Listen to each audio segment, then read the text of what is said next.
sort of recap them at the end. I know it's like hard, you couldn't name them all right now, that's fine.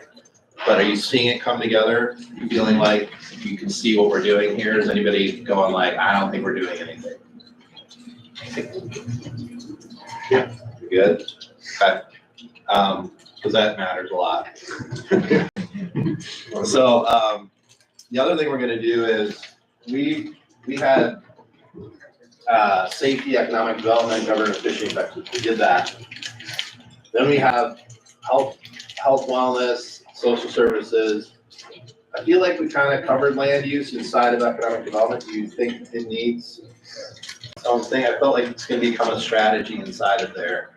That's where I'm feeling it work. And there's stuff you got to do about that, but it'll be named under that kind of thing. So I wasn't going to revisit that. I feel like we kind of named it as important. So we've got health and wellness, county facilities, right? That could be buildings, it could be parks, landings, stuff you own.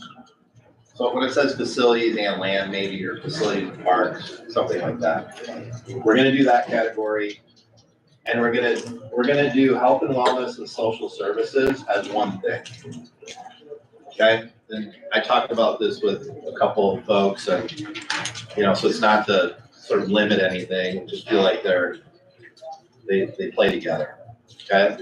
And so what we're gonna do next is we're going to do transportation, and then we're going to do communication infrastructure last. We're going to do the two I just named, this facility one and health and wellness, at the same time. So we're going to make 2 teams on each one of those. And then, so you'll hear 2 pitches about health and social services, and you'll hear 2 pitches about, what did I say? Facilities, right? So we're gonna do that just to get an hour back. And I feel like those will, and if somebody like is really passionate about being on one or the other, great. I'm gonna name who we think should be on that category or this category, and then we'll split 2 teams after that when we get to that split one. You get comfortable with that approach? I think it'll be fine in terms of like what the content is and where the expertise in the room is. They'll be sort of a logical people who are either more interested, passionate, and engaged in the health social service side, or people who are, and then I work with Georgia to kind of decide who's more passionate, engaged, or interested. So if we're wrong, you can trade. Like at the end of the day, it doesn't matter a whole lot. I want you to be where you want to be. But I thought that would be a good way to do it. So we'll do kind of a 2-for-1 there after we do transportation. So we're going to do transportation, the 2-for-1, and then back to communications and infrastructure, which should take us to 3:30-ish, 3:45-ish. The more I talk, 4 o'clock-ish. And then, and I want to kind of be done with this thing then, and I want to do like a 20-30 minute recap with you. Like, here's what we have going. So you leave the room with a clear sense of like, there's 5 or 6 strategies here, there's 5 or 6 there, there's 3 or 4 there, there's another 4 there, there's another 5 here, right? Across each of these focus areas, and you can just sort of feel that at the end, and have a sense for like, okay, I can kind of see how this is shaping up. I'm interested to read the draft, right? And then what I'll do for you is, I just like we went from, this sort of thing to a mission statement. I'll do the same thing for you in a strategic plan. And that's when we flip to email and people can offer feedback. You'll have to look at a Word document and chime in on it. And I don't care how you do that. So you can print it out and write on it with a crayon. You can, ideally, just, I'll turn on review, edit thing. You guys familiar with that, right? So when you type on it, it's gonna turn it red and change it, and it'll say who did it.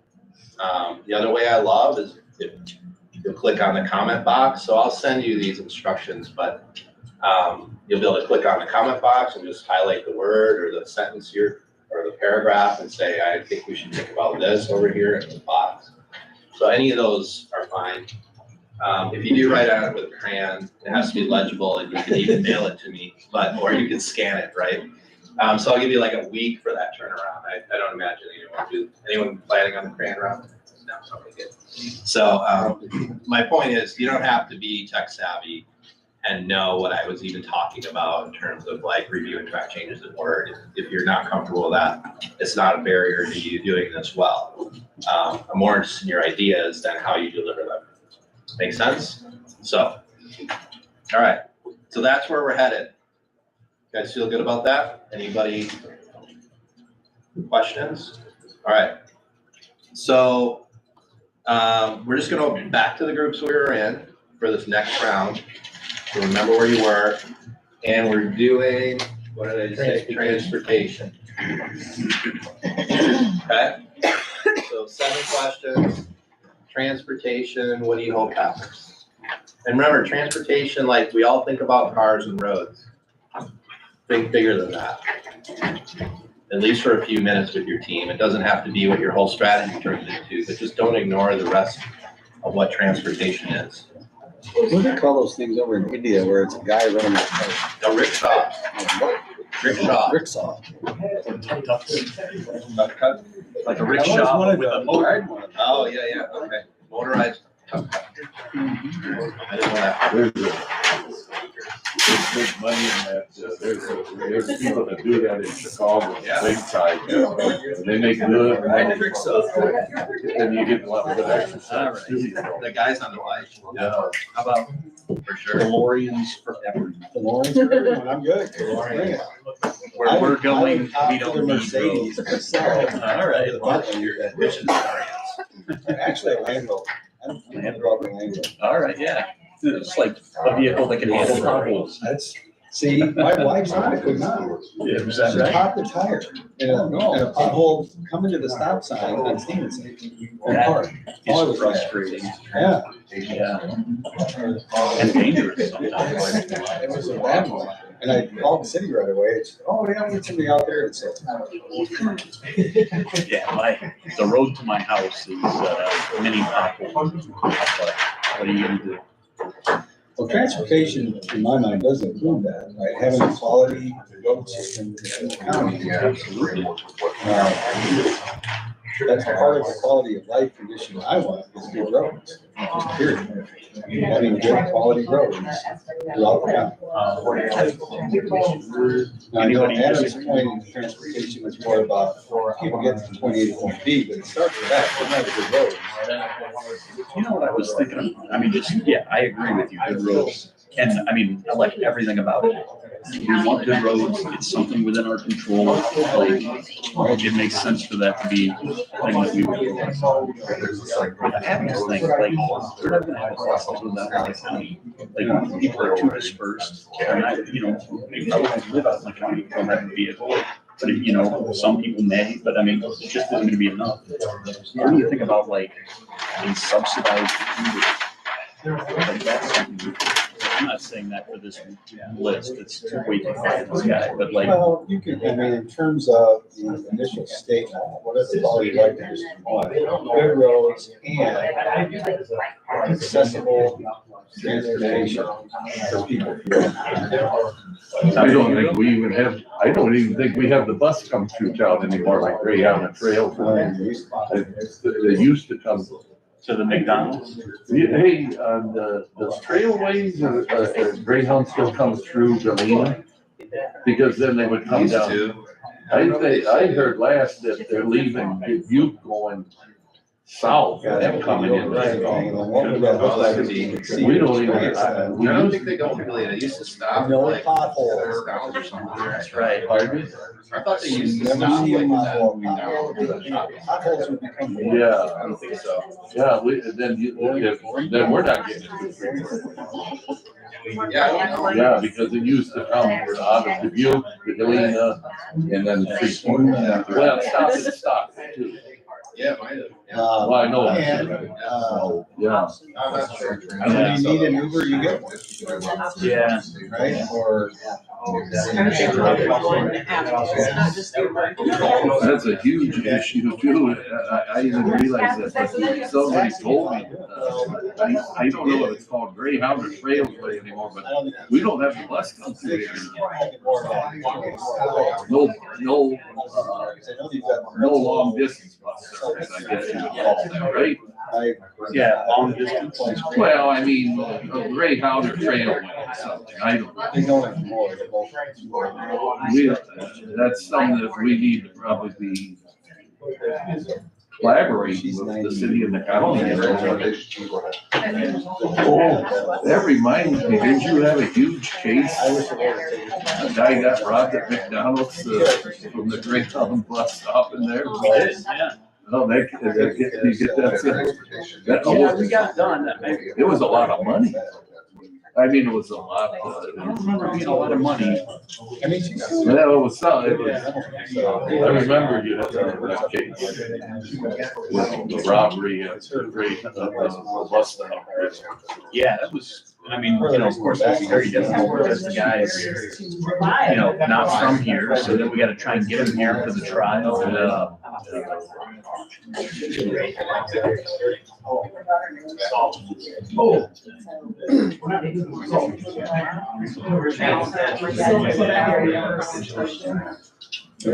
It's been. My mom's still. She's better. All right, so for number 2, we've got smooth rides, options to get into town and out of town. Bill wanted to add long distance bus to number 1, i.e. Greyhound Trailway. Yeah, they don't even come through here anymore. They used to be. So I mean. Having the ability to take a bus from there. Yeah, that's actually how my mother-in-law passed away. She was driving to Chicago to pick up my son, who was coming back from visiting friends down in Cincinnati. And she got basically run over by a semi. The guy fell asleep at the wheel. And the little Nova was no match for her. No father at home. That was probably really tough on your wife. You just mentioned. Yeah. Does she have brothers and sisters? One sister. It was a lot harder on her because I think her sister was a lot closer to her mom. Good luck.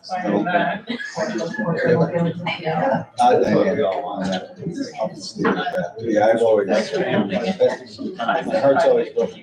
Just because she never had that Feeling you have a trade. experience. Good, bad, or different, right? Yeah. He's lived in Rockford his whole life. And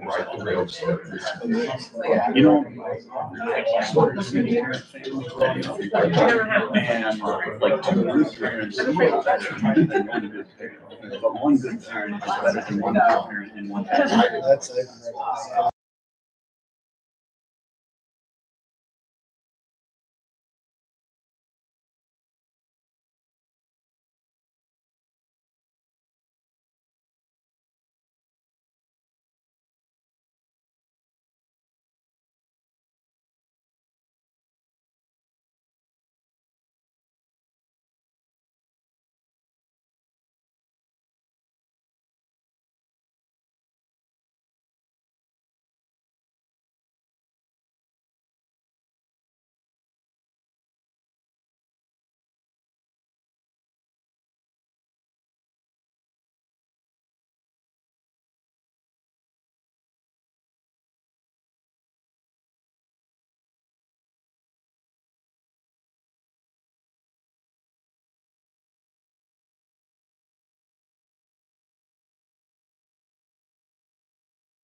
No, I have to turn the speaker back. Oh, she is going to be around. All right, so who's going first? Georgia, awesome, thank you. Yeah, you're right there, you go first. Yeah, that really took higher, we want to hire Georgia. Hey, we do what we can. I was gonna say, that's vertically challenged. So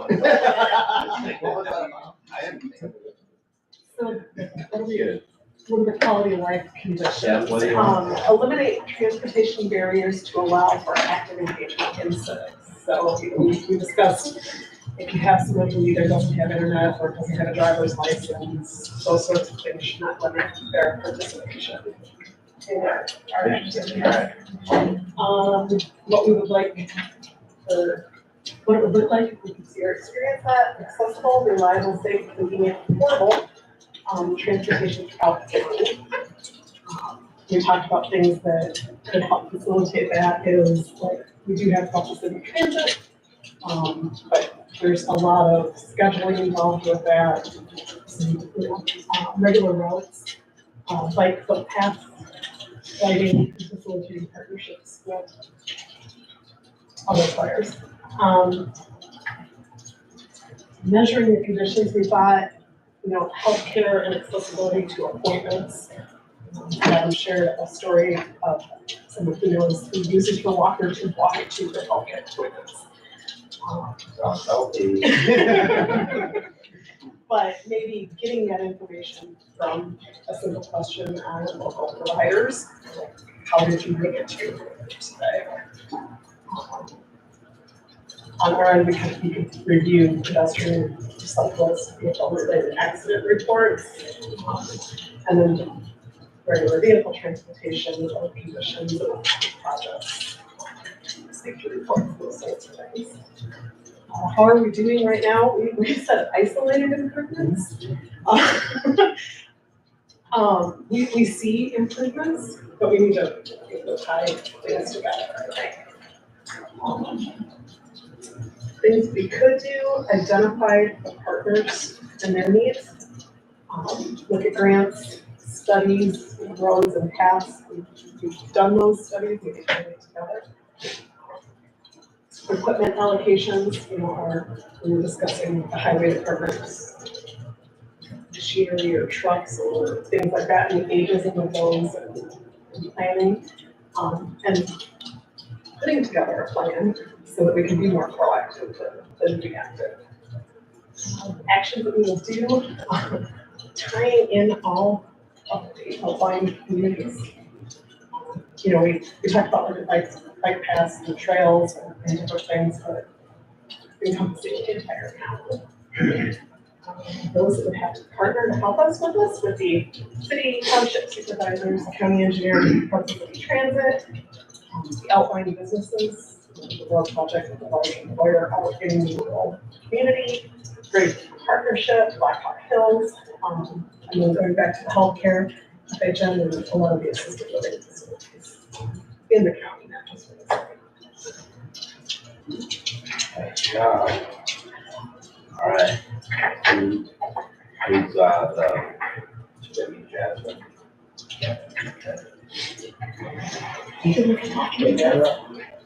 So, what quality of life conditions we want to see, about housing, access to transportation, and doesn't exclude, always public transportation.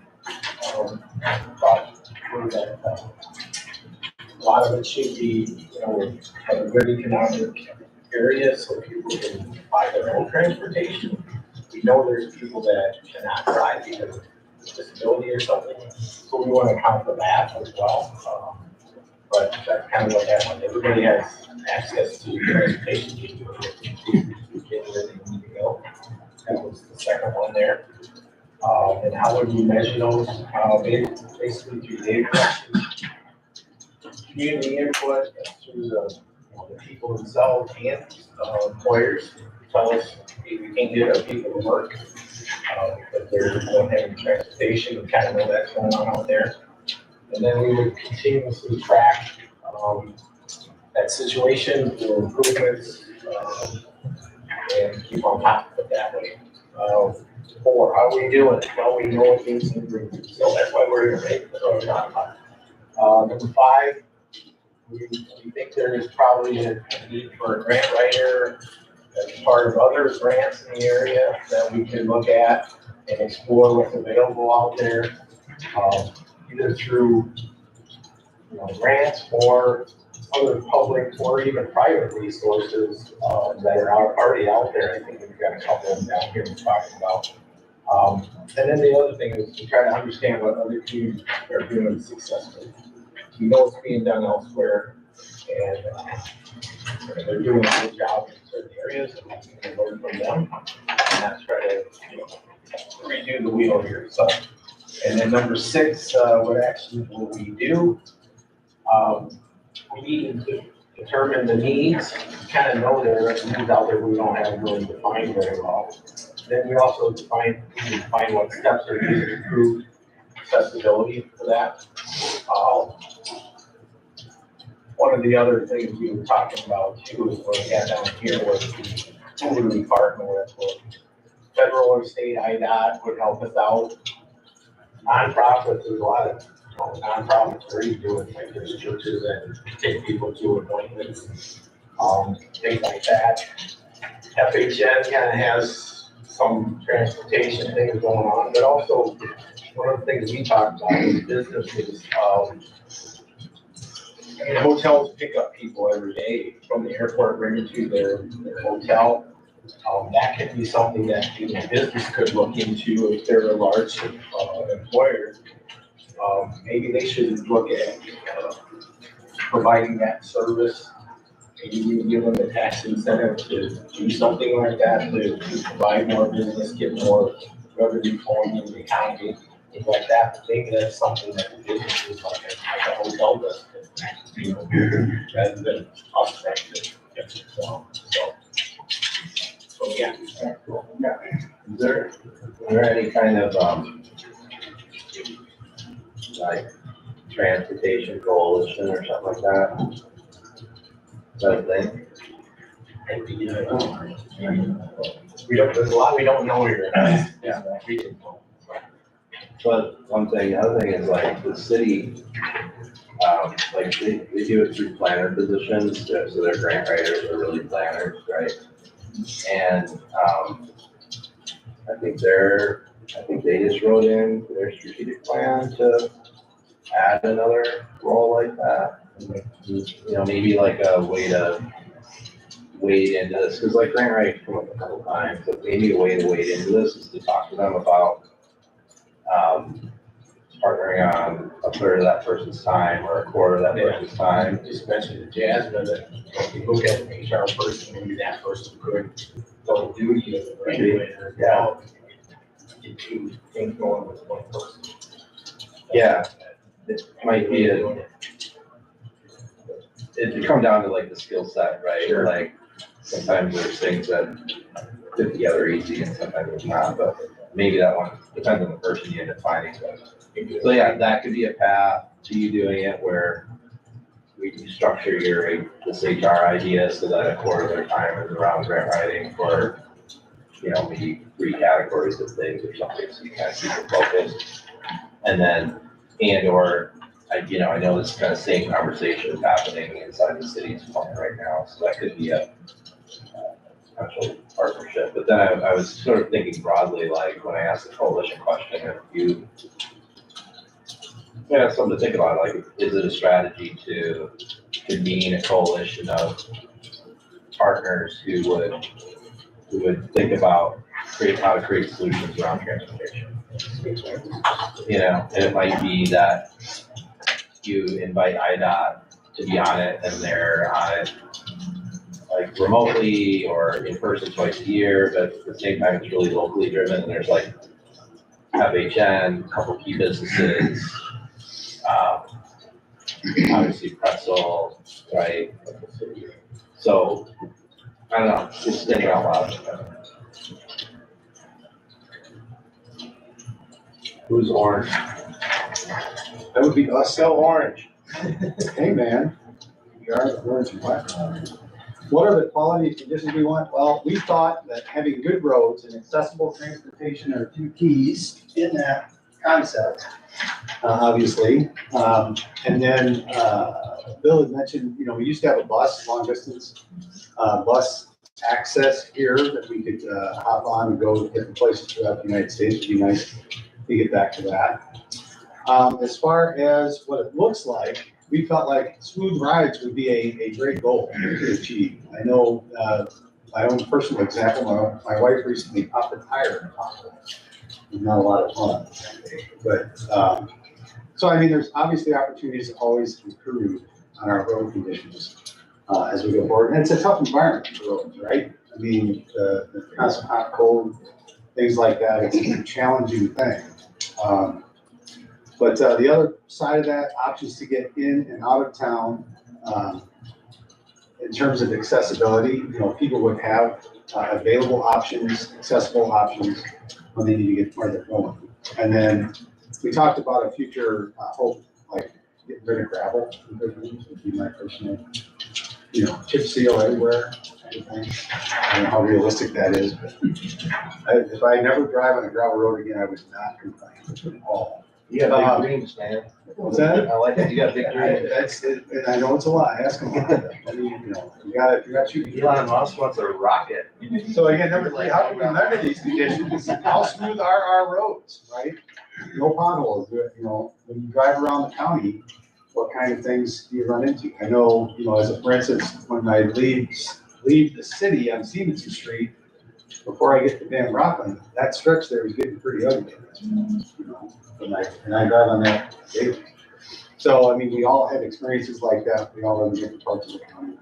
And it's obviously, we should be able to measure that somehow. And I think we do. We keep track of what needs to be done. Or, we have a process that the county engineer has, which we'll address here in a minute. But is that comprehensive? Is it really complete? So we need information from the highway department about road conditions. Health department's doing a survey right now around that, but we could kind of glean from some of these things in terms of measuring our actual road conditions and how well we're doing in that area. So making good progress, we think, on the roads. I mean, we've got a plan in place. Rural transportation could improve, we think, obviously, for a lot of reasons. And much along the lines of, we talked about Pretzel City, we talked about some of the available things that are out there. And maybe subsidizing like an Uber or, having something like that. If we don't have to be responsible for it, but yet we can offer a little bit of help for us to help improve that accessibility. Work with Pretzel City, yeah. So some of the things that we could do, work with Pretzel City to come up with a better plan, seek grants and funding for both, not only doing roads, but transporting people and things.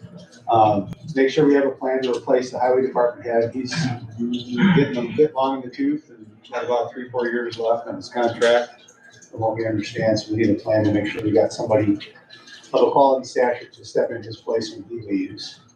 Let's see. And we talked about a UTV plan. I think we mentioned that yesterday a little bit.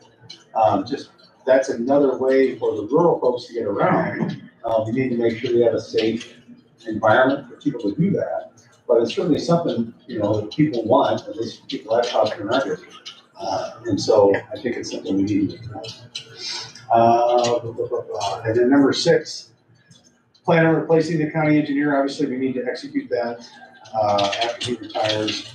We need to have ways of looking at funding, additional funding from either IDOT, federal dot, nonprofits.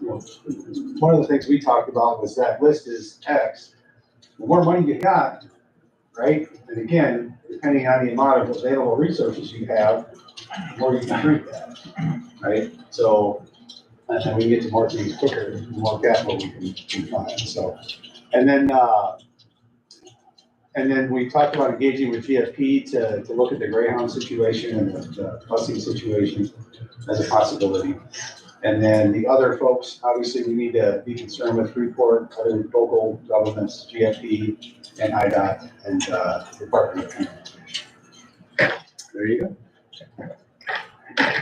So one thought would be to take this idea of succession planning and stick it in efficient, effective government and think about succession planning for any key role and not just, That's a good point. calling out this poor guy, right? So, Who we love, by the way. It's not- we're not trying to get rid of him. no, I understood that it was because that he's planning to retire at the end of the contract eventually, so.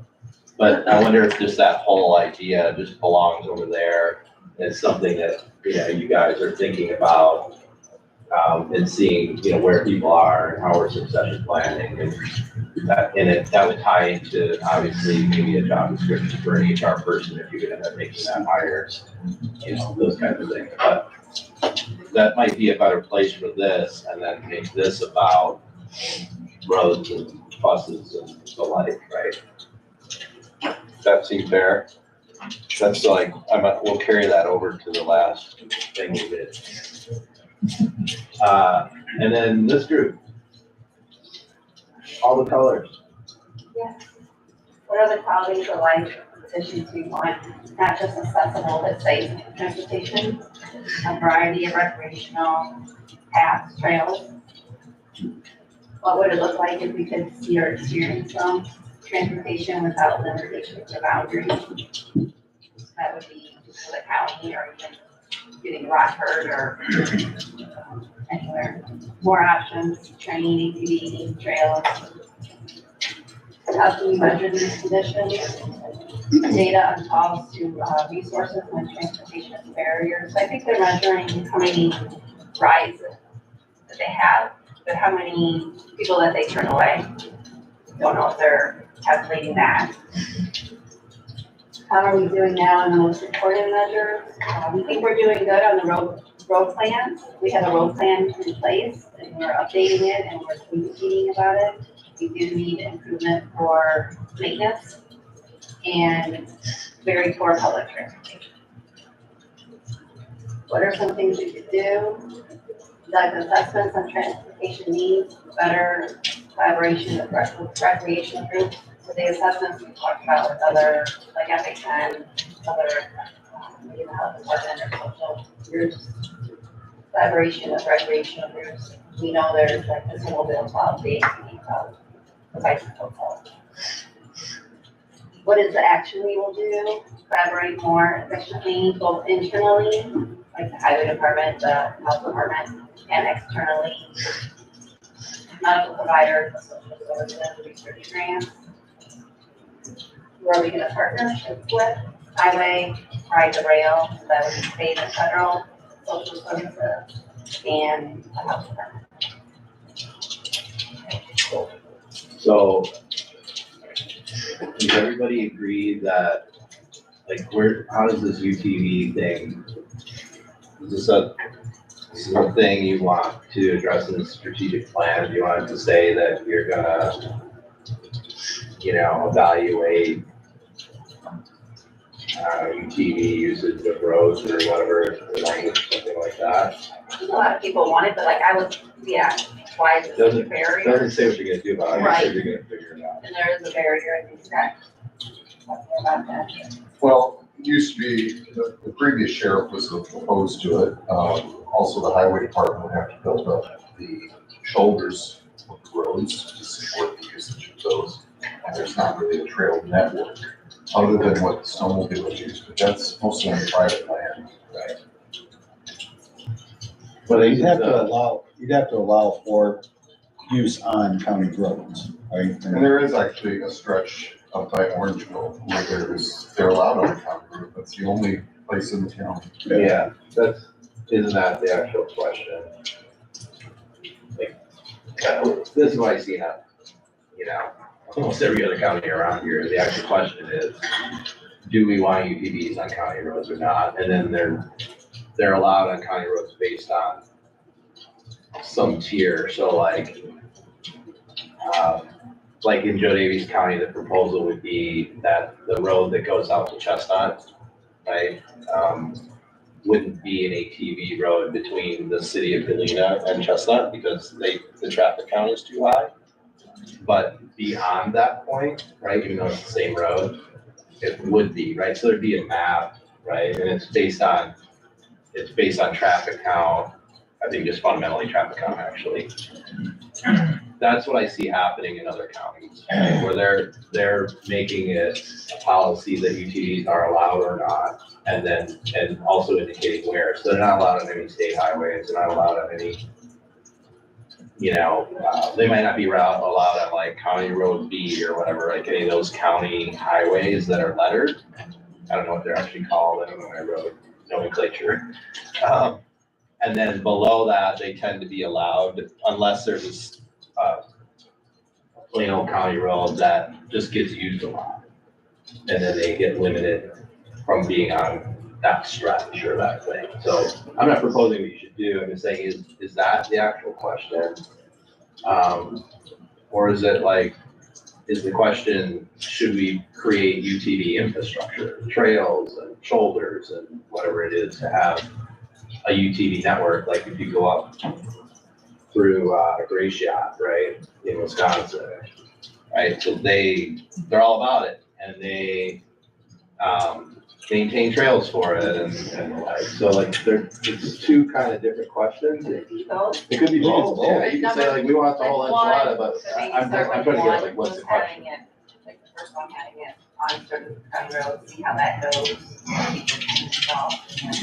Yeah, having a policy behind what our expectation is in the county. Yeah. We don't really have them right now, in my knowledge. Yep, and then like in Iowa, what I see happening is like a county won't decide, so Dyersville and I'm not saying with Dyersville, let's just say like Dyersville and Farley, which are fundamentally connected, they both vote to allow it. So there's like 2 miles in between them where you gotta break the law and, sneak across. But so they're creating an issue that way, right? That's the downside of not acting as a county potentially. It was, not saying you should or shouldn't, not encouraging you to do one thing or the other, but sort of telling you what I see happening in this region as it relates to UTV. That's kind of what we were, like, when we have better collaboration with recreation groups, like, we know there's a Facebook group of advocates for it. We do email, and there is definitely people, a group of people that are vocal enough to say, hey, look into this. But I don't know, we haven't really done much with what is it that they really want. And then looking into, this is what they want, if they want both, which one do they want us to start with, right? The roads or the trails, and then we'll then go into your viability of what to do. We don't know. Sure. So my question isn't so much like, what do you want to do? My question is, do you even want this in the strategic plan? I mean, a couple groups named it. Do you want to, name it as a explore and evaluate UTV policy? It can be that simple, right? And by writing in the plan, you're telling people in the world that you're going to look at it, so then they may hold you accountable for that. That's probably obvious, but just saying that out loud. We got one county employee that's on top of this. Beth Henning, I wish she was here. She's on top of what legislation's going through Springfield, and stuff like that. Right. She's a big component of it. I am also. If you go up to Wisconsin, and that's where they go on the weekends, it brings in a lot of tourism dollars. And, we should be looking at those dollars too, and grasping that, I know a lot of people that do it on the weekends and they just love doing it. And, so we should really look at some policies and maybe just starting out small, and if it works out, we, continue to build on it. Yeah, and I don't know any of the policies around licensing and insurance and all that stuff, so that would be all part of what you'd be investigating and requiring. Oh yeah, you could be on the roads and it requires all UTVs to be registered in your town, there's a fee, right? So, that's sort of the thing, so this sort of explore idea, you guys are game for that, is there anybody? Yeah, that sounds perfect. So, you know, you're just saying we're gonna try to figure out what makes sense. So one group said the road plan is in place and it's pretty good, and the other group said the road plan is in place and we're not sure, I think. Did I get that right? Well, I think our point was, it's there, but it's been done more from the county engineer's perspective. And is there more there? Is there more there to be there, I guess, you know? Okay. I mean, he's got a plan based on how long it's been since we repaved that last time. Which makes sense as a starting point, but some roads last longer than others, they don't get as much traffic, you know. It's is based more on It's based on- condition. it? Okay, Absolutely. okay. They had that robot thing going on, Yeah. measure. And they have I believe he has a 5-year plan that's on this website, what's gonna be done in each year, you know, and stuff like that. So maybe that's my more ignorance of not being part of that. Our biggest issue is just getting it properly funded. Yeah, sure. Right, which is always the bigger The question. manpower and management to Yeah, provide the service. yeah. Money and stuff, yeah. Okay, I just wanna make sure. So it would be, you know, right, support and, you know, continue to support your road planning process that you have, including equipment, right, those sorts of things. And then there's this whole other thing that's like, sort of like in and out of town stuff, trains, buses, the like. Do you wanna, you know, is it gonna be like, support advocacy efforts for these things? Right, the rail. Yeah, you're not gonna like build a rail, you're just gonna be involved. Does everybody feel like that's an appropriate position? Okay. And, you know, obviously when you're reading the plan and these things are in it, and you're like, wait, I don't remember us talking about that. We should call this out. That's my point raising now is, hey, remember we talked about it. So, right. All right, cool. Are there other big ideas? So like the big ideas to me were this, the other thing I was gonna say, the city also wrote in their strategic plan something around working with Pretzel City to create dedicated routes. This is just my opinion, but like, and I don't know what it means in terms of the city well enough, but it seems like a dedicated route that connects parts of town where more people are apt to ride from, and say healthcare might be an interesting play. And then it might be an interesting way to like engage an FHN or somebody else as a potential even co-funder, right? Like, I don't know, just food for thought, but do you want to have this idea of exploring route improvements with Pretzel City in your strategic plan? Collaboration. It'd be something like I just said. Makes sense to build on what's over there. Yeah, and just like, I wouldn't say like, you know, dedicated routes, or I would say explore route improvements, and that could mean a lot of things. It gives you flexibility, but it's also, you can show up with the intention of like, well, if we had a dedicated route that served this purpose, great, you could evaluate how to get to that. I'd like to know more about it. I'd like to explore it. I don't know anything. Right. About the city. I mean, what we found is that we have a lot more questions than answers. Right. Aren't there? And that's sort of where they were too. They're like, we think there's a need for more. It could be dedicated, you know, 1 or 2 dedicated routes that would take, you know, would hit, like I said, parts of town where more people are likely to ride from than others. And then it crosses access to food in an intentional way, right? It's gonna go by to both grocery stores or whatever it is. Or access to healthcare in an intentional way. So you're building a route around like a need case instead of building a route around like it's a loop that does a square and you can get off anywhere you want. Like, okay, there's value to that, but there's less value, potentially less, that's the kind of like evaluation you think, right? Or more like a bus route.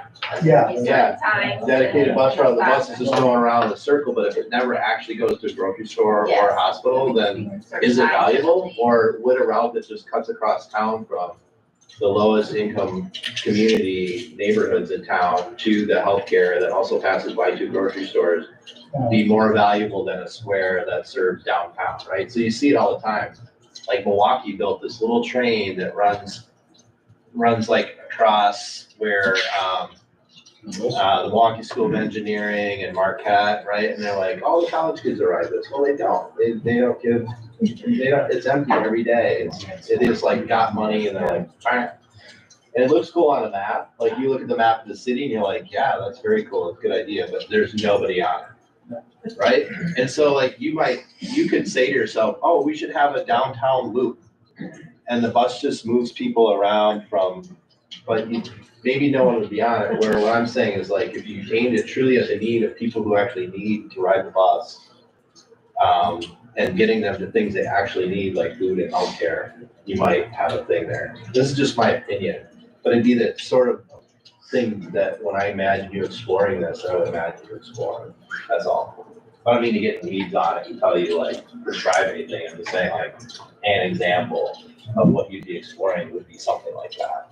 And you might find out what I said makes no sense, you should not do any of it, right? And then that's fine, that's a decision. Would that be like more intentionality? I hear a lot of younger people say intentionality, and I just want to figure out how to use that properly. I don't know, like if you're doing funding in the space of transportation now, then it might be evaluating whether you're getting the bang for your buck, right? And yes, that would be an intentional act. I like Tim's idea. And I'm glad I'm a young person if I said it. Yeah. I like Tim's idea of the Uber because we named it Scuba, Stephenson County Uber. It's got a great window. Okay. Okay then. Run that by the young people. Yeah, run that by the young people, don't ask me. I obviously scoffed at it, so. All right, so let's do the next one. This is where we're gonna do the zany two at once group thing, all right? So this is, again, if you hate what I'm calling out, you can go to a different group. So we're gonna do, but I'm gonna recommend you go to these groups. So we're gonna do county facilities, and we're gonna do health and social services, okay? So county facilities are gonna be these two tables. Ideally, we'd have two teams of like 3 or 4, whatever it shakes out to be. And health and social services will be these two tables, okay? So go that way if you're county facility and go this way if you're the other one.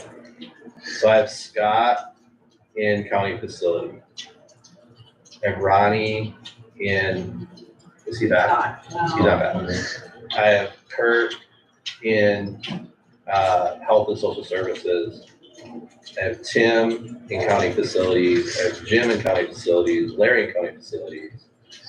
Casey in health social. Adam in health social. Bill in county facility. That's the board. It's just the board, right? Yes. Okay, and then I have Georgia in health social, Chanel in facilities, Carrie in health social, Jasmine in facilities, and Carl is on here, and we didn't write anything for Carl. What do you like, Carl? I like everything. How about facilities though? All right, so Carl's going to facilities, so go, and then just split in half. Get in 2 teams. It's easier to talk to 3 or 4 people than it is 8. That's all. Trying to keep track of it. What are. We're getting there, you guys. Hang in there with me.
maintain, one thing that we didn't do, but easily accessible to the public. It's a big deal. Where should they be located? Almost all the county offices except for Public Works is downtown Freeport. So it seems most realistic that that's where they should stay. Number two, what would it look like if we could see or experience that? Welcoming professional buildings, county owned is what we put. Jim is not in here, but he mentioned that what would look like is that the county would own all of its facilities, would not rent or lease. Put an asterisk there because in the 20 years that I've been on different boards, both in the city of Freeport and Stephenson County, the boards do not properly maintain buildings or properties that they own, incredibly reactive. Put everything off until it's an emergency. It's a nightmare.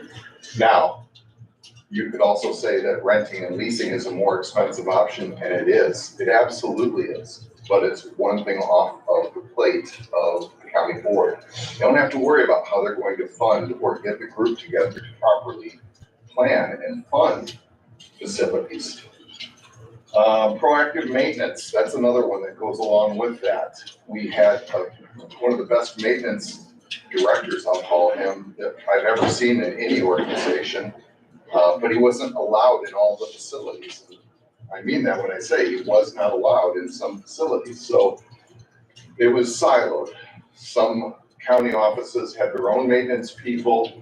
And again, it was not proactive. Courthouse is a prime example of not being proactive until just 2024, where we're going to be replacing a lot of things. Number three, how can we measure these conditions? Coordinated maintenance throughout all county properties, periodic assessments, and couple that with the budgeting process, with the assessment of what we own. Number four, how are we doing now on most important issues? We're moving in a positive direction, but obviously room for improvement. I know that the lease for this building is coming up in a couple of years, and we need to figure out what we're going to be doing with that. And again, I'm sure it's going to be a spirited debate as to whether we should continue to lease and spend more money every month, or if we're going to somehow figure out how to buy another building or somehow build a building. But again, it goes back to where would you locate the building and accessibility. A couple of years ago, we talked about moving county offices in this building out to the nursing home, which was a disastrous idea because there's no way to get there if you don't have transportation. There's no sidewalks. It's a mile out of town. People are used to coming down here. So if you're going to pay your real estate taxes, or you need to come to the county clerk's office instead of coming downtown, you're going to have to figure out how you're going to manage a road with no sidewalks if you don't have the ability to get there. What are some things that we can do? Number five, properly plan and budget with anything that we do, right? Properly staffed and funded maintenance department, and that includes not only the buildings, but the Kent Monument, the landings, anything that the county owns. Number six, what is the action that we'll do? A feasibility study, and we should do that pretty soon if we're going to consider whether we stay in this building, buy a building, or build a building.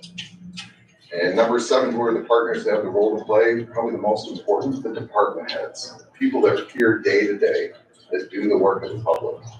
We also want to get the public involved with it. And of course, if we're going to consider whether to buy a building or to buy some property and build a building, realtors. I think we should clarify a little with the property staff and independent maintenance. You were talking about more of a, maybe not a department head, but like one person that oversees Yeah, so we would have more of the maintenance guy. Yeah, have a maintenance director basically, like we had, have a staff that would be in each building. And if, like you had mentioned, if there wasn't a lot to do in the courthouse, the staff could be moved to another location where there is more of a need. One of the things that's being unfortunately largely ignored right now are our landings. So if we did have a larger staff that wasn't necessarily doing things in the buildings, they could be doing the mowing at the landings and picking up the garbage and doing repairs and things like that. So pretty much it. Okay. All right, awesome. So, you guys stay in the same topic here. All right.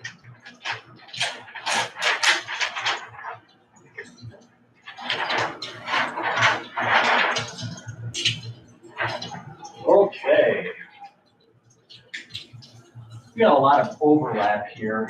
Oh boy, can I have the paper so I can remember what we're talking about?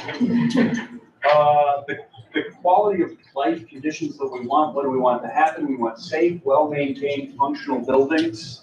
We'd like them to be boring, or even another way of putting that would be like invisible. Like nobody's thinking about the buildings. You just show up, they're there, everything's the way it's supposed to be. We move on with our lives. We think that will lead to happy employees and happy constituents. We'll have, if things are well maintained, we'll have fewer liability claims, something near and dear to my heart.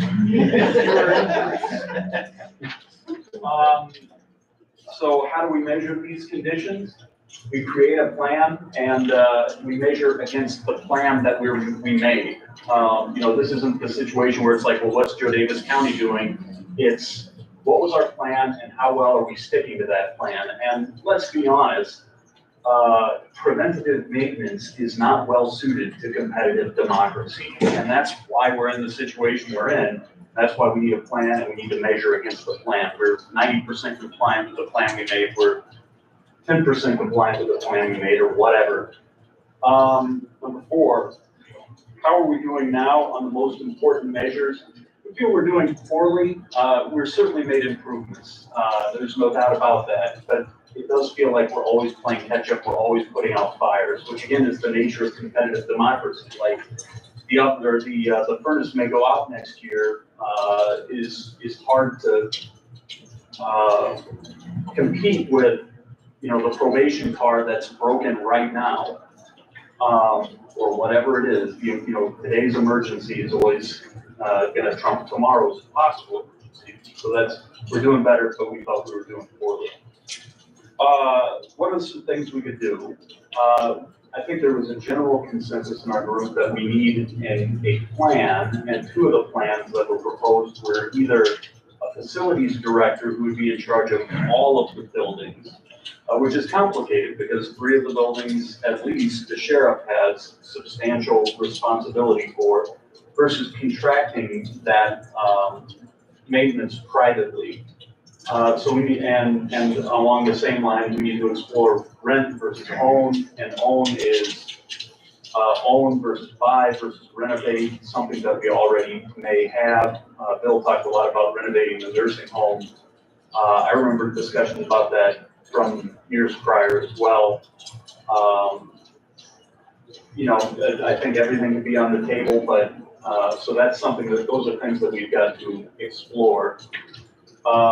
We need to execute an analysis for both options, whether a facilities director or contracting private organization to take over those items is best. And then in the partnership, we've got the sheriff, the departments, and the constituents. And it's certainly my opinion, I don't know if it was the consensus of our group, maybe it was, probably the most important constituent there is the sheriff. And we've had a very cooperative sheriff currently. There was a previous sheriff who's a good enough guy, but he's locking our facilities director out of buildings. So anything that we do along these lines has to be with the acceptance and agreement of this guy. Otherwise, we are wasting our time. I think we can do that. I think that our current sheriff may be interested in doing that, so long as it doesn't impact his ability to get things fixed quickly, and that he still maintains some degree of control over how things happen. So I think that's it. I'd like to give a little history real quick. Now, I agree with Scott, too, that it'd be better to have a building downtown. That's just an option that we could explore too, I mean, it's pretty far out there, but if we have better options down here, that's great. But let me tell you about the facility director. We had a guy named Snavely, and the sheriff allowed him into all the buildings and allowed him to take a guy from the county jail and says, hey, we're going down to the courthouse today, we're gonna change out all the air filters. Or we're gonna go over to the health department, change out all the air filters. Snavely kept records on every building. I think last time I was down there a long time ago, I opened up one of the drawers and just looked at some of the records that Snavely kept.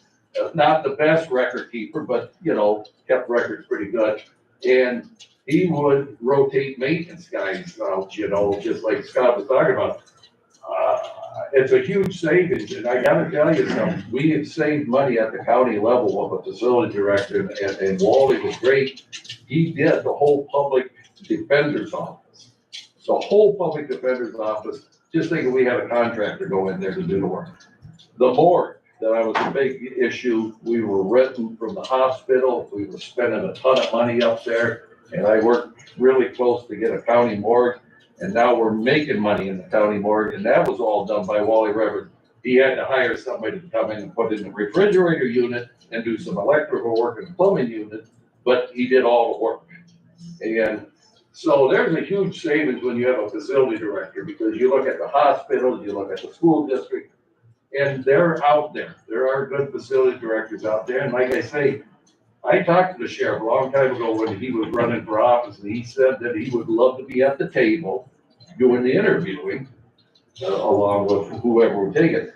Public property and safety, Ed Mulligan was the chairman when we designed a job description. We were going to have work orders where, we have an IT guy now. You gotta get a work order in to have the IT guy come. He's maintaining IT. Why wouldn't we have a facility director maintaining our buildings and do work orders and get them done, and stuff like that. So I'm a big opponent that we need to explore, facility director versus contracted work. Contracted work is quite expensive. So, but yeah, that's kind of the history of it. Cool. So I'm taking away kind of 3 ideas here. Exploring this director versus contract, exploring kind of the rent, buy, own options, right? Have somebody come in and, basically they would do analysis of your own facility. They'd probably look at a few other buildings around town, evaluate, sort of how they make sense or don't make sense, and then come back to you and say, this is the best path forward for facilities for the county, keep using this building, abandon that building, sell it, right? Okay. That kind of thing. So, that's what I imagine when I hear that type of facility. There would be like an architect group or an engineering group or somebody with all those skill sets that would come in and do that for you.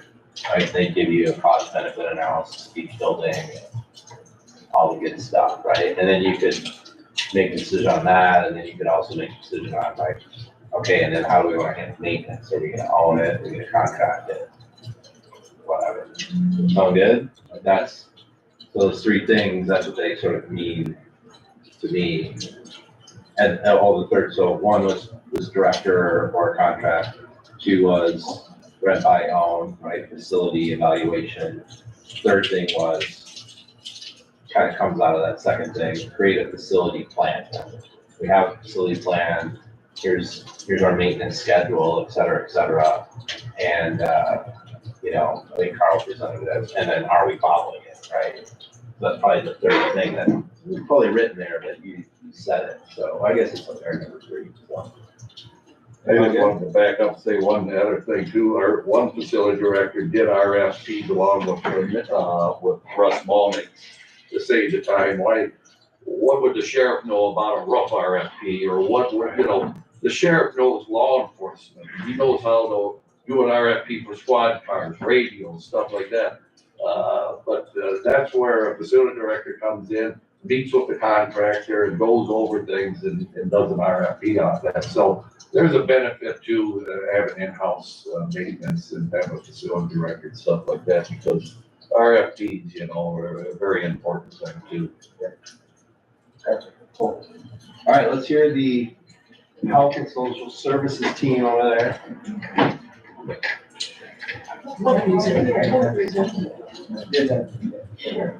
Carrie. Yeah, great.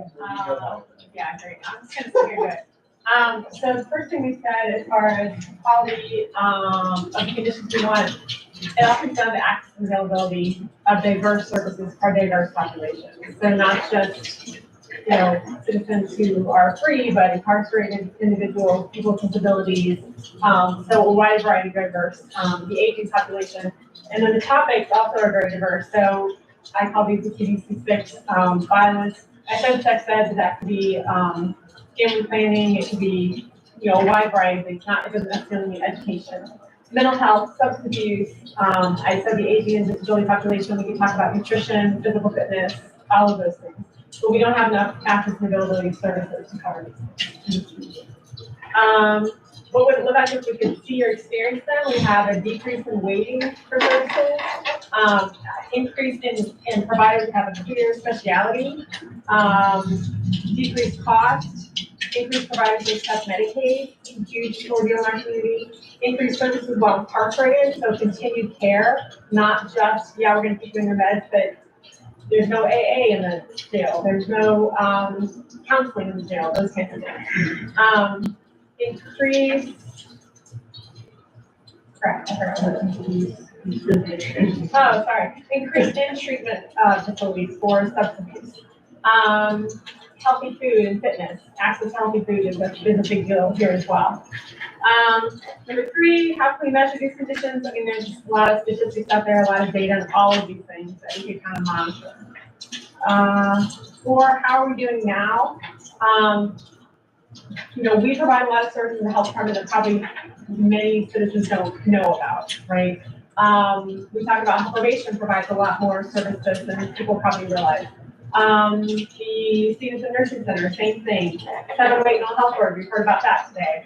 But there's never enough, and we tend to be working in isolation. So I could be working on treatment planning, and there could be another agency that is also working with teen females, and we're not connecting to each other. 5, what are some things we can do? Explore utilization of this 708 board more. We can do more outreach in schools and with parents and not just Freeport. So like Freeport does have a good system, a good network, but the outlying communities, their schools don't necessarily have those same resources. And then partnering with, we could put all of the social service agencies on here, we just named a few. Partnering with the sheriff's office to identify the needs for the incarcerated population. Again, we could put any of the social service agencies on there. And then 6, what's the action we'll do?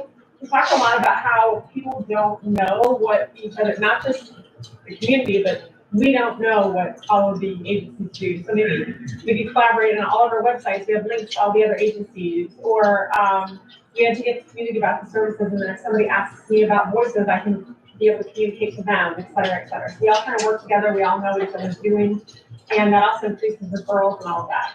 And then partners, again, we can put all of the social service agencies on here. We talked about FHN, Voices, which are all those entities on the 708 board. Highlands Nursing Program, I know Health Summit works with them already. I know some other agencies do as well. The Health Department, Probation, Sheriff's Office. So is the strategy you're proposing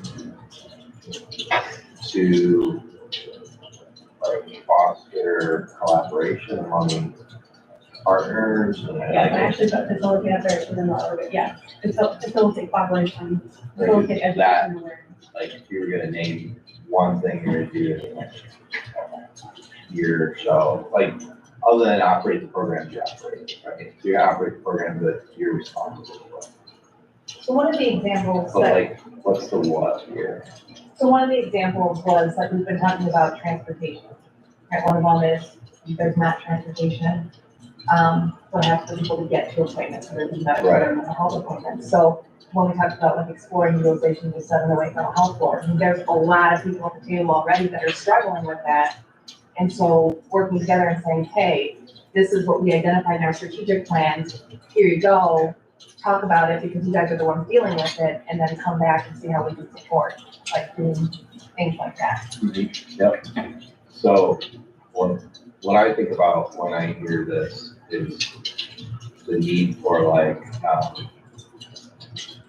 potentially like a countywide coalition, but like in a focused way. Like, these could be like time suckers or they could be useful, right? And there's not much in between. Time suckers are 40 agencies, meet for lunch, they go around the room, they say what they are doing or thinking about this month, and they leave. And the value of that is small. You may hear about a program you didn't know about, you may get a link to something you didn't know about. That's probably it, right? So what works better is like a collective impact type approach where you, like we're doing here today, the same coalition gets together. You spend time identifying, like, I love your list of number 2, right? And it doesn't have to be that list, just as an example, without even making anything up. The coalition says, we want to make that happen. That's our strategy. Like, that's the result we want to achieve, right? And then you create some strategies to do that agencies that complement each other work on together. And so you may have agencies working on the transportation issue that you just raised, another little batch of agencies working on attracting specialized medical providers, right? 2 really different things, both though all creating impact over time.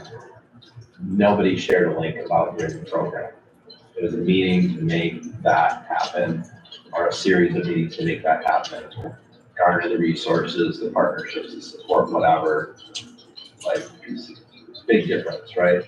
So it feels like for a fairly low amount of effort and resources, the county could either convene a group like that or identify a convener of a group like that, and get a small leadership group.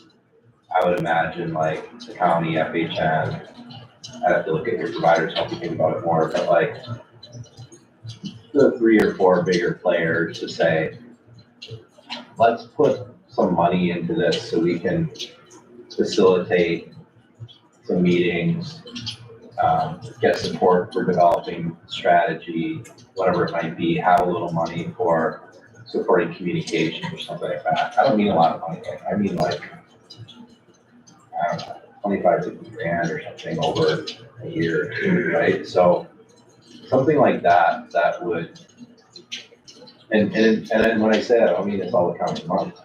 Like, let's get 5 people to throw in 5 or 10 grand and make this coalition happen with the upfront goal of making an impact like that. Oh, what does that sound like to you guys? Is that anything with partnerships going on? No.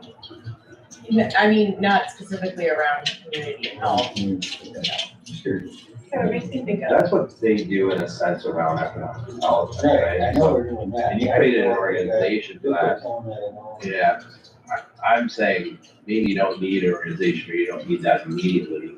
You can just bring partners together with maybe some facilitation support or something to do it. And that would guide this group of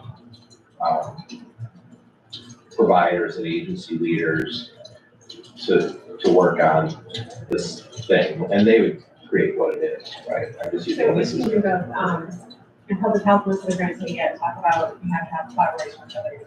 Mhm. So it's the same thing, like I was just saying that we're working on a mental health grant with one of the schools. If I had connections and still working on those cases, could have come into that and been part of that to help write that grant, and that automatically brings people together with that, talking about that. So earlier, or yesterday, I don't remember when, you heard me talk about grade level reading, right? I think it was what I was telling you about stuff. So I launched and led a grade level reading initiative in Butte that expanded like regionally into 7 counties. Initially it was in Butte, and then it kind of rippled out from there. It was all schools, right? Anything you can imagine has to do with reading, and things you don't imagine have to do with reading. like health. So it was schools and healthcare providers and summer program providers and after-school program providers and parent organizations, government organizations who valued the idea that the 3-year-olds today would be able to read and go to and do skill training and or go to college when they're 19, right? So it's a long play and it exists today. I've been doing it for 7 or 8 years now. It's still going and it's now gone to where like at the state level, the governor is proposing legislation that we suggested like 10 years ago, right? So it's locked out. But to create more reading interventions at 3rd grade and at 2nd grade, to make sure kids catch up all this kind of stuff, right? So it's that kind of and it's called collective impact because you take what everybody does well around this issue, health. Some people do, youth counseling well. Some people work with the elderly well. Some people do this well. Some people are true, just direct healthcare providers, and that's what they do well. Everybody does what they do well for the collective impact on overall community health, and you measure metrics like that.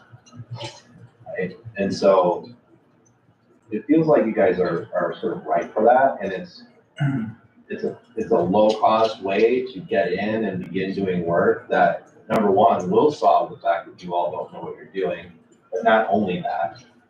So you'll begin to know each other and know these programs exist. Man, if I knew about that 6 months ago, we could have wrote that grant together. It won't happen as often anymore. So now there's more resources and more programming happening. And so that will happen, but that is the goal, right? The goal is to actually impact health indicators. It's not just to know what we're doing and do a better job of providing referrals to each other, which matters, don't get me wrong, but it's like such a low-hanging thing that we want to shoot higher and just accomplish that. Make sense? So, I think something like that would be interesting. And again, should the county lead it? I don't know. Those are the things for you to sort out. Is it a board thing? I don't know. Maybe this is in a, would the board eventually approve it? Sure, but maybe this is one of those things that ends up in the management agenda to think about, right? Identify the solutions for and bring back to the board. Like, here's how we should try to be more effective in our health and social services work. That's my 2 cents. What do you guys think of that? Like, it's a big idea. I mean, this is not a small thing I just said. I just talked to you about a thing I started in 2005. But the governor is now looking at Iowa in 2020. This is the same kind of work, it's long work. And it doesn't mean you're committing the county to it forever, but you're thinking about working in a different way and trying to potentially either support the idea of this type of coalition or actually lead and facilitate it. And, it doesn't mean you're paying for it all or any of that. Those are the things you work out. And that's what the strategy would be about. Like, explore and identify a way to, impact health indicators and improve collaboration among providers in the county as it relates to health determinants. Well, I think that will go back then to pride and other things. It goes back, yes. Yeah, absolutely. I think it's a great idea because like for mental health, the only time we ever really hear about mental health is at budget time. Yeah. Providers come in and say, hey, use funding for this or opioid funding or something like that. But, or we talk about their levy, but other than that, it's really not there. And it's probably like you hear about all of these health and social issues in a disjointed way, right? So somebody coming about opioid or hey, there's a new funding stream for something else or this, right? Instead of, it takes time, but eventually and I don't mean it takes time to get to this point, but like just say in like 18 months, the group would have a pretty broad and well identified, just like you're making a strategic plan right now for your government, do the same idea. say in 12 or 18 months, they could come to a clear agreement on, yeah, all those things in number 2 are the things, or there's 4 more. And so we're trying to impact these health determinants. It reaches into opioids, it reaches into teen pregnancy, it reaches into whatever the 10 biggest health determinant challenges are. It reaches into how we're gonna attract and retain providers, especially in specialties, especially in mental health, where we know there's a big gap. Like, these are all facts, and they're not just problems with Freeport, by the way. But these are all the same issues I see all over the place, especially in the Midwest or outside of the big metro area. And so you'd be working on that, and then all of a sudden, 18 months or 2 years from now, the county would be able to sit as a board and say, we actually have a fairly, because of this approach through a coalition, that the county is either supporting, facilitating, or leading, your choice. We have a pretty good handle on at least a picture of health and social services in our county. And we have 8 things we're trying to do about it, again, through this coalition, right? Like, that's what I'd be excited to come to a meeting here that we forward to you. Right? That would be the outcome for you guys. And by the way, we do need to deal on a couple of these little things in the near term. We got a grant and help us do this, or because of our alignment, we got this, and this going that we couldn't do before. So you'd have some little early wins, and then you'd have some deeper wins. So that seems like when I look at that, that's what I think about. Having that healthy local food supply and fitness, I think ties into all of this. You gotta invite you guys. Yep. That's a big part of it. Well, I mean, if you're not eating healthy, you don't have opportunities to. That could be a separate thing too, that you guys kind of, it depends, like, what does that mean to you then, if it's an strategic plan, or how is the county supporting that? Is it? Well, we have a great opportunity. We have a huge ag community here, right? Yeah, and you have one you don't even You can know. play that card in a lot of different ways. Yeah, so, and in addition to that, like, a thing called the Davies Local Foods, which is a local food hub in Davies County that works with about 40 farmers in Davies County to aggregate and distribute local foods, just got $1 million grant to expand their work in the county. They're working with your community foundation right now to talk about how that can work and how they can engage farmers and how they can engage food pantries to deliver healthy local foods and vegetables through food pantries to meet, the need of people who can't access food on their own. Because you got healthier people. That's happening right now, right? So like, Who are they? who are they working with here? The community foundation. Freeport Community Foundation. Well, and to piggyback that, we talked about at the department head meeting, what are we providing our employees? Term insurance is a big expense. Yeah. To get healthier employees, we talk about visits or different incentives. Yeah, so I mean, again, you could tie, this kind of health benefits or for county employees, you could have it in here, but you could also tie it to back into this effective government and this HR position and really, and employee retention and like, why do we, I don't mean this in the cynical way, but why do we want better health benefits for employees? And it's like, yes, I do care that they're healthy and I hope that retains them, right? And so, so I think it plays into that world too, where it cuts across in your own work, right? And then cuts across your work in terms of crime and other things too. The state's attorney's doing what's it called? Get challenged. Get fit. So you're running. And I don't know if you're paying for that, but that would be No. something, like the county. Would that be cool though? It's free. Is it free? Yeah. So next year I'll have to. We're competing with each other. I think the loser has to serve the winner at Wishful Acres. Okay. That's cool. I thought you were Something gonna like, say just one department's doing it, like, why are we not all doing it? Like, This is right. You can tell them you'll pay. Right, yeah. All right, cool. There are cookies in the other room if you haven't already found them. Yeah. Just to pick up on that vein. All right. All right, cool, we're not in this spot. So I'm gonna do one more. Okay, last one. You guys got one more in you? One more. You can get a cookie, but, let's count off in our stupid count off way. No, let's not. Let's just stay in these three groups. You guys cool with that? You're really cool. All right, so you're presenting next. Sure. All right, so we'll stay in our groups. We're gonna do, sure, it's communications and infrastructure. Like,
I'm not certain.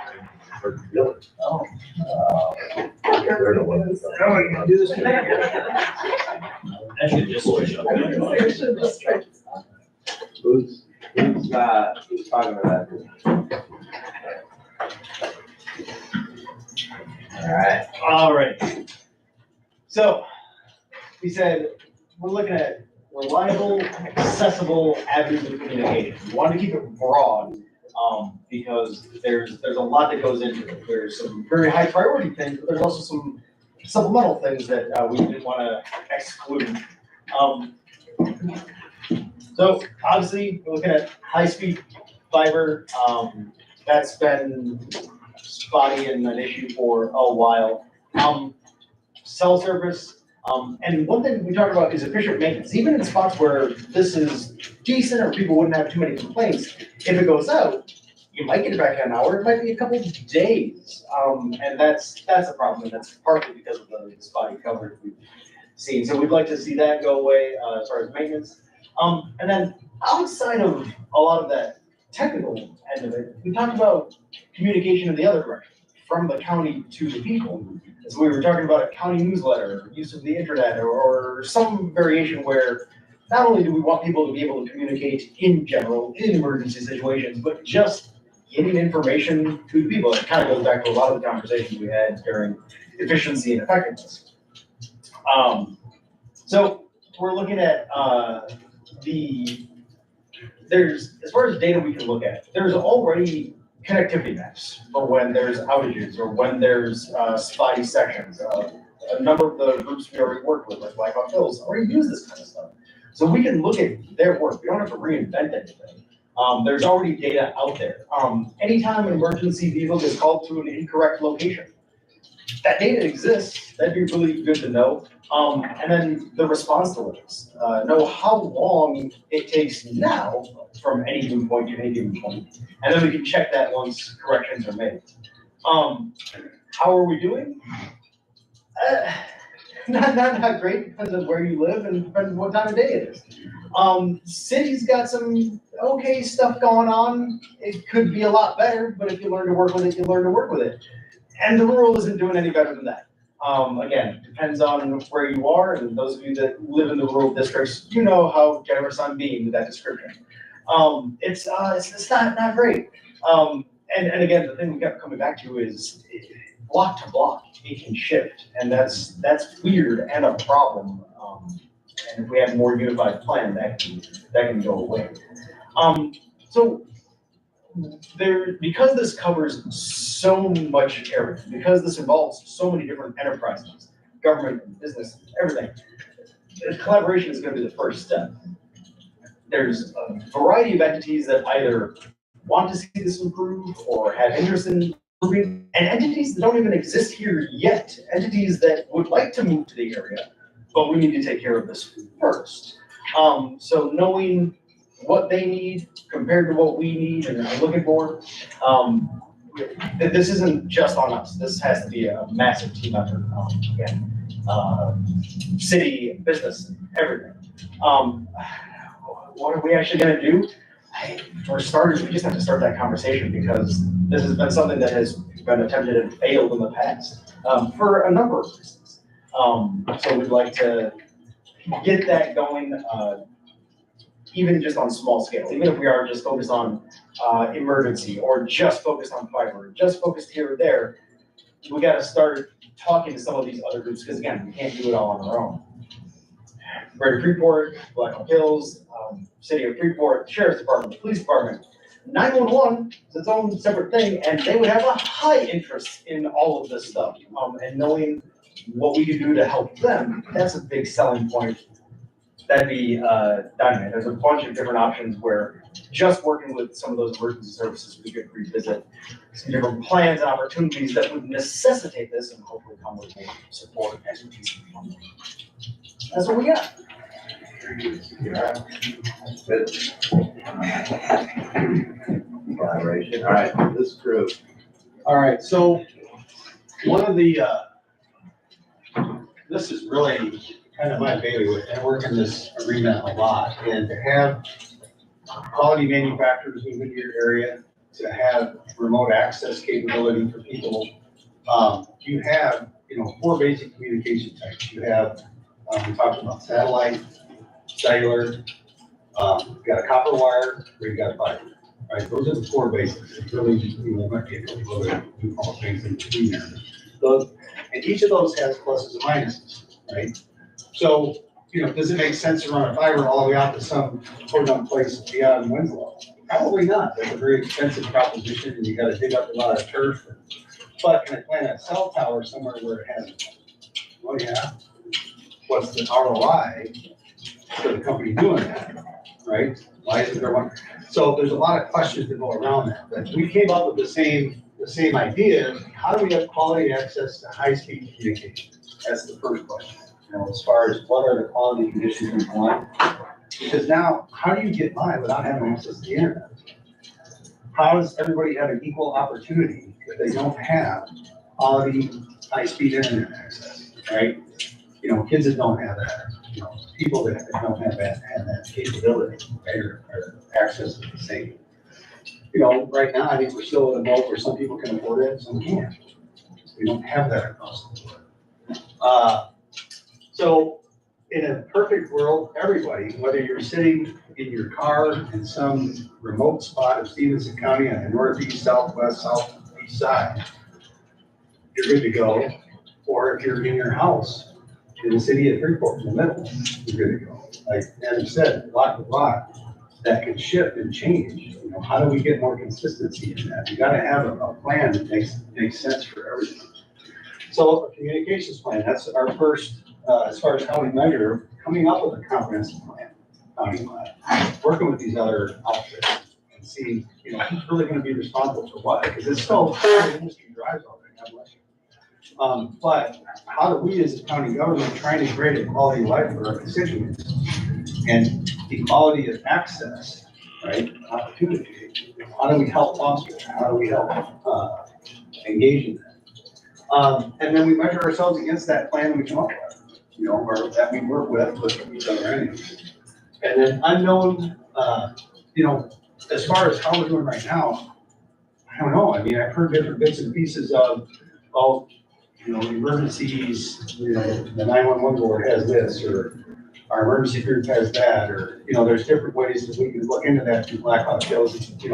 Obviously US Sailor knows this coverage, right? Or we know where all the flashes are, and somebody knows where it's all. Somebody knows where all the access to Comcast is and things like that. So how do we get that all in one slot and go, okay, here's our baseline, here's where we're at, where do we want to get to, and where are those gaps? How do we want to do it? Right? And what makes the most sense? Is it fiber? Is it cellular? Is it whatever else? And then develop that plan in number 5. So what action do we do? Determine the base plan, where we're at, and then where we need to go. And I can already talk about that. And who are the partners? Again, I think we heard that GIS, zoning, state, and feds. There's a lot of, Bill and I talked about, there's a lot of grants available for this type of stuff. The Ag Department is pushing big time on giving rural access to people. And there's money available to help even private companies invest in infrastructure and get people access. Right? I think it's a big deal. The other one is Illinois Extension. I don't know if they can help facilitate some of this. If they didn't know what focus points on, I don't know. That was one of the ones we're trying to have an active interest in this, especially with the ag. Because if you guys look at this, the things that are going on today in industry, you've got machinery now, like most of the machine builders I work with, they put stuff on their machine that wherever that machine is throughout the world, wherever it's going, they can access that machine. That is crazy to me, right? As far as what things were like even 10, 15 years ago. But it's, it's a big deal. Now, that also causes a lot of safety concerns, because think about that. If I get mad at my boss and I have the codes to 300 different machines that are out there making stuff, and I want to screw all of them up at once, and I know how to get into all of them, right? So there's got to be some of that thought process put into it too. I'm just saying that access isn't the only thing. creating a comprehensive plan around, this stuff, I think is a big deal when it comes to economic development, when it comes to quality of life, when it comes to, you know, having families really have an interest in being here. That's us. Do you all, maybe think of like, how do you handle internet security for the county? Hey, Nate. Or IT guys, Yes, so we're finally dealing with that. Just getting there, which is good. Okay, cool. Oh, yeah. All right. You got a guy for that. Sweet. All right. First group here, what you got?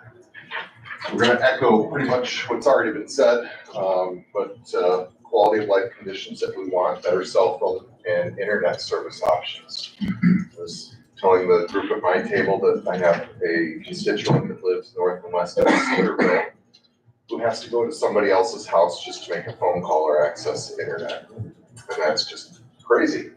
It's hard to even comprehend. Text alert systems, that would be a quality of life where you can sign up for alerts for weather or EMS, any emergency type situation. What would it look like if we could see or experience them no longer having dropped calls? Everyone would have iFiber for internet, timely emergency notifications, and at the end of the day, Jim says all that would be magical. And he's right. It would be a perfect world. Number 3, how can we measure these conditions? Measurable internet speeds, mapping out the dead spots, even though the cell phone providers will tell you they don't exist. Yeah. Finding out what those are. I was at a Region 1 planning meeting on Thursday where that board is looking to put together a Winnebago, Stephenson, and Boone County map for iFiber, where it is and where it isn't. And working as a coalition to try to get companies to come in and put it in place quicker. And I actually sent Georgia an email right after that meeting asking if we have a map of where iFiber is, and no. But we're looking, right? Hopefully we have something. Because it is here locally in places, but we don't know where. Sam might know where that's at. Talk to Sam because Sam was on that Northern Illinois thing and that they came through the county or something. Yeah, it's right here. Over. You might want to talk to Sam. I think it's mapped out. Okay. And Black Hawk Hills probably could help you out too. Great, it's good.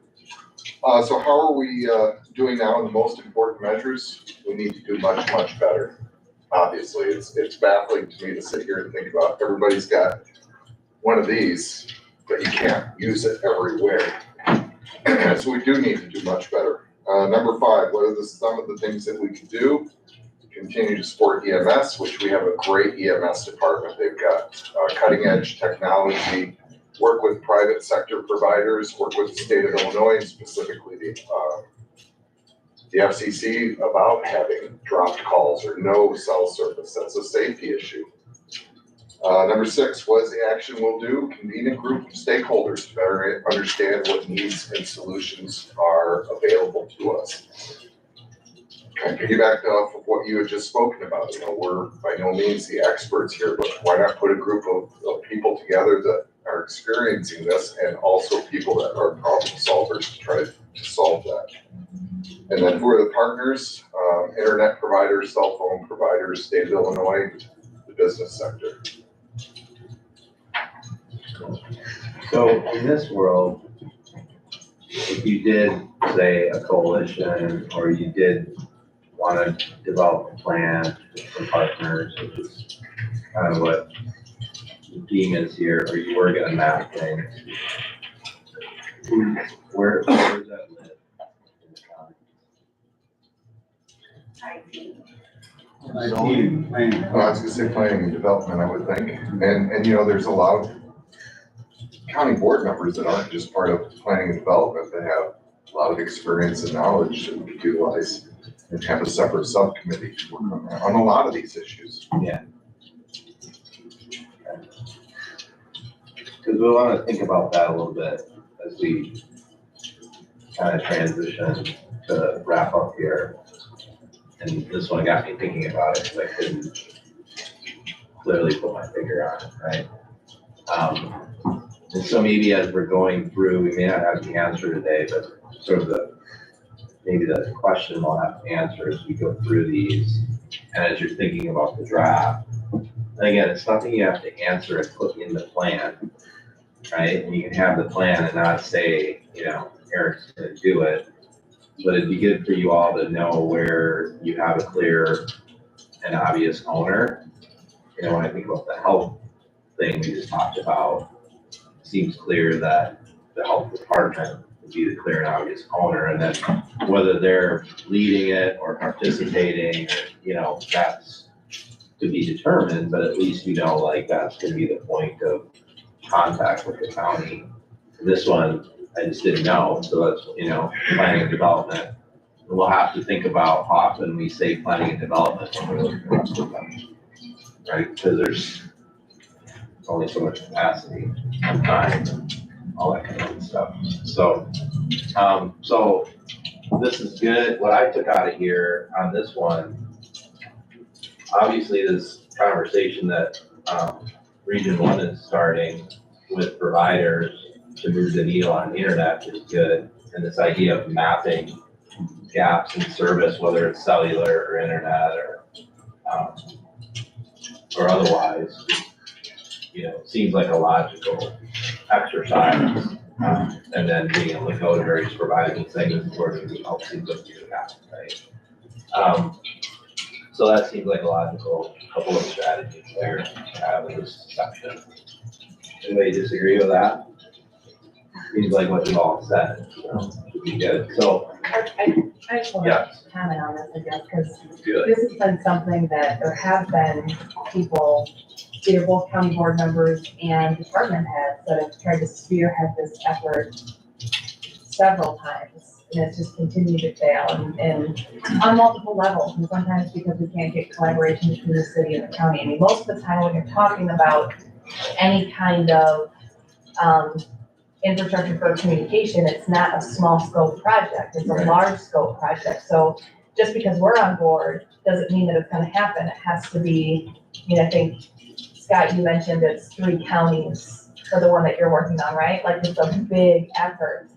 The last time, I don't know if it was the last one of the time, it was another multi-county effort, and we just weren't engaged in it enough to be a recipient of it. And so I do just want to make note of that, because this isn't just, this one, it will take work, because we've seen us fail over and over and over again. We can't just say like, yes, we need it, and all these other people are gonna do this data and put together for us. Right. Like, we do have to be an active participant, because we've seen us fail because we weren't. No, that was sort of the basis of my question. It's like, this will only stay alive as long as somebody owns it and keeps it alive. And that's true with the whole plan. But this is one where, at least so far, you'll have to identify that clear champion within the county, and whether that's a committee or a person on a committee or whatever it is. I think you'll need that, and then, because there's gonna be work you have to do, and then there's gonna be work you're gonna do with whatever that coalition looks like, so I think you're right.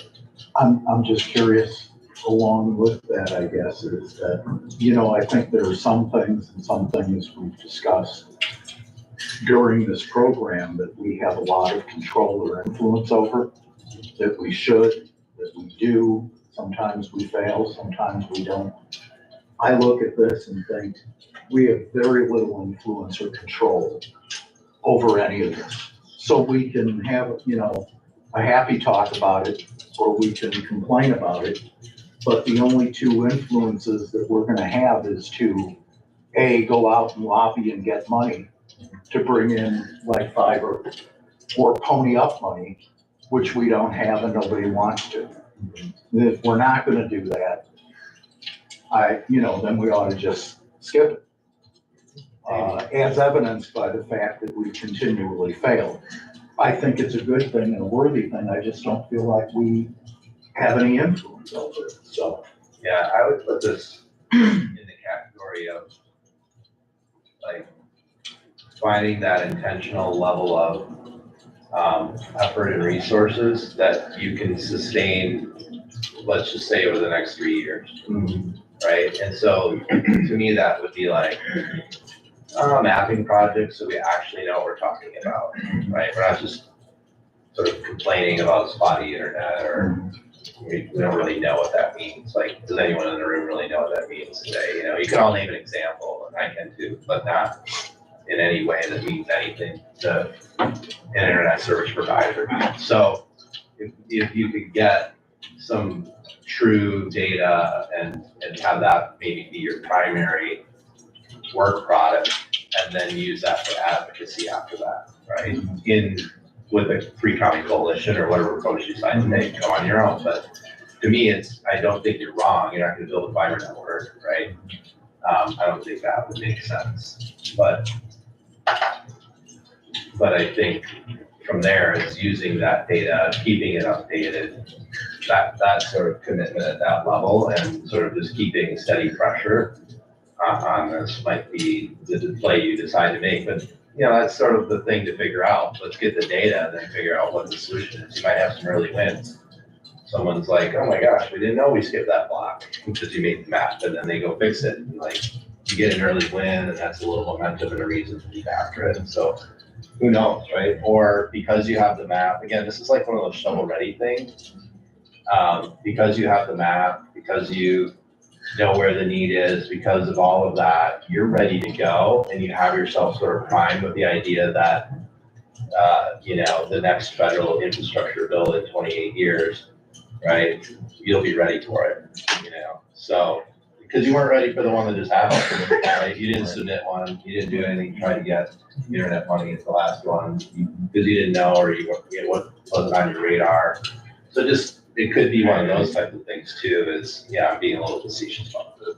I'm probably actually right about the 20 years. 28 years. You know, I don't mean to be sarcastic about it, but I think this idea of being shovel ready as it relates to this might be important. The idea of being knowledgeable enough to actually make an argument that your service isn't as good or is as good as what people think. That seems like worth this trouble at the moment. And then see where that gets you. Jasmine will still be alive in 28 years. Not to bum anyone out. I'll still be young in 28 years.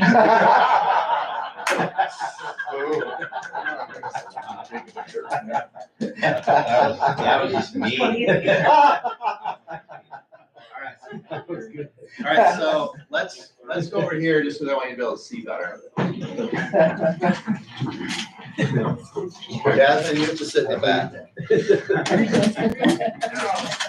That was intentional. Yeah, that's very good.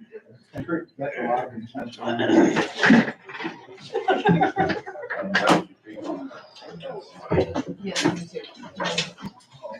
So he does GIS since when?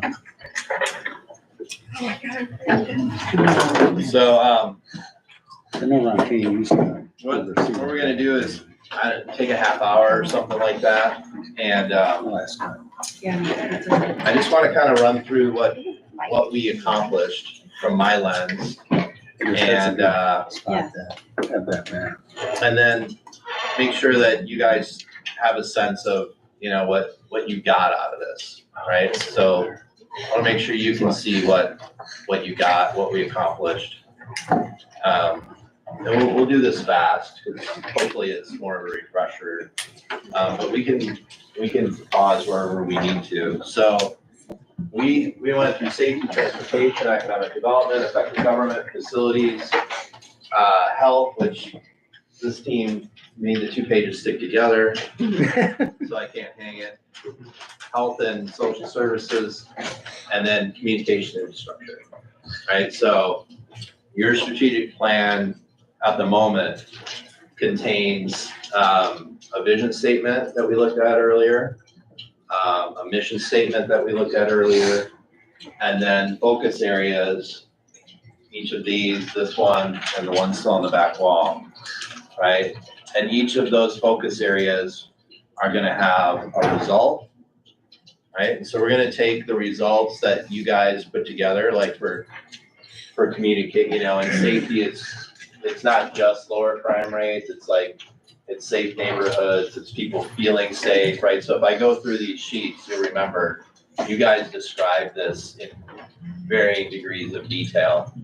And so just in the same way that I took, your sheets from yesterday and made them into vision statements, we'll go through these and we'll say, okay, in between number 1 and number 2, the result they wanted was this as it relates to safety, right? Safe neighborhoods, lower crime rates, the things that it says. This will be about roads and accessible, affordable, right, transportation. The result you want is growth around economic development, jobs, wage growth, right, quality jobs, those types of things, more available housing, et cetera, right? So we'll have a result that is aimed at that sort of conversation. So we're gonna do that on each one of them. And then we're gonna go through and we're gonna identify the strategies that you named. So in safety, the strategies you named sound like this concept around engaging, engaging people, and that idea of fostering responsibility, right? So there was this do the right thing idea, encouraging individual engagement, neighborhood relationships, neighborhood watches, right? Those types of strategies, idea of engaging the community and the idea that they can help too as it relates to safety. Another strategy was around just maintaining and supporting crime suppression unit, investing in continuing to look at and invest in officers, continuing to evaluate and support social service officers. These are different strategies that you have. Some you have going, some are new. Fire numbers, new.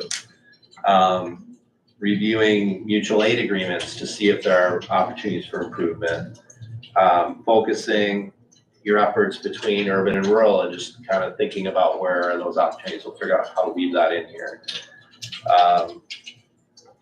Getting regular data and updates. So that might be one that we want to just think about, like, how do we do that across the board here? Is that something we want to do? We wrote it in this one, or said it in this one, but so those are the kinds of things that we named in safety, those probably 5 or 6 strategies. Does that sound right? Mm-hmm. And then we did economic development. We did economic development. I hung them in the wrong order. So there we talked a lot about industrial space, that kind of land use, mostly land use around industrial space. But, getting into that, looking at how can the board look at policies and reduce any hurdles. And then kind of the big thing was around how do we best leverage our partnership, right? Our GFP partnership. And how do we work with them to lay out land use, workforce development, housing, business expansion and retention, which translates to employee retention, right? Right. These were some of the key concepts that you guys named, and that really lives in the relationship you have with GFP. And so it seems logical that you would kind of pursue it through that language. So you guys feel good about that? So we're going to sort of name that we're going to work with GFP and other partners to aim at these targeted things. The things I just named, like housing, workforce development period, skill training, maybe certain land use strategies, that kind of thing. You're probably not going to do a lot of that on your own because you don't have a guy for that. You got an IT guy. He doesn't know this one. So let's see. Alternative energy. Just kind of thinking about that. Maybe exploring how you can look at policy around that. And again, maybe that's through GFP, maybe it's not. I don't know. But those are the things that were named. And then all the way through to, we'll throw out some, in this draft, we'll throw out suggested indicators. So here's some suggested indicators of success, right? Progress indicators for safety, crime rates, things like that, engagement levels, because part of your strategy was around engagement. With economic development, it'll be around wage growth, job growth, retention of businesses, growth of the tax base, right? Those kinds of things. Maybe some quality job indicators if you want to try to measure those. They're harder to measure, but they're measurable. And then we had this kind of whole idea of like, how do we engage with each of our partners in an intentional way so that we are,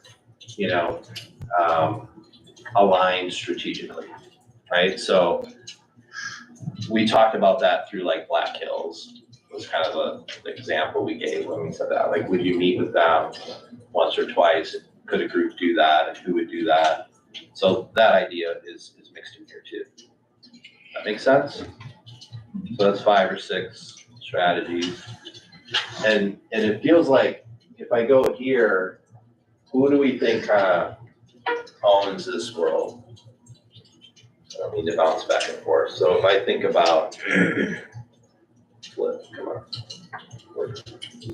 You mean Is the own it, internet like, down? as far as the county board and the Yeah, so department like heads? we think about the county board as a strategic plan with a safety focus area that has things like engagement along with all those other strategy I named. Is there Kurt's committee. Public property and safety and then the sheriff. So you gotta think, all right.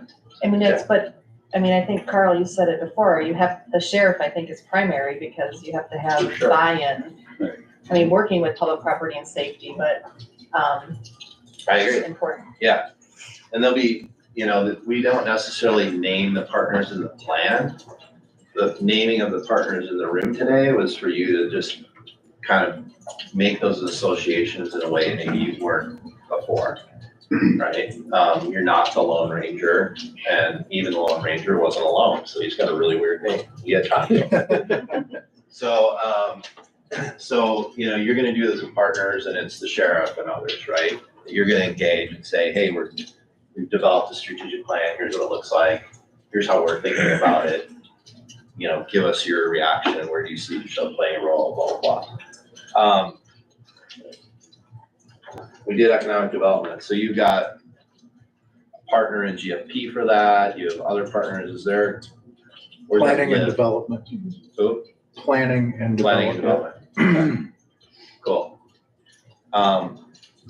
Really, he picks up 3 of these: economic development, transportation, and the communications. That's what I was getting worried about. Well, Eric, I guess I was thinking, we have specific committees for all of this, but I think it would be a good idea to have subcommittees of each of these and get people that are not necessarily on these committees to also participate. I mean, there's enough work to go around, I think, and to ask board members, is this of interest for you to work on with that? So, because again, there's only 16 board members, and to try to divvy up all the committees and everything, it's really not possible, but to have subcommittees of each to work on these things, I think would be good.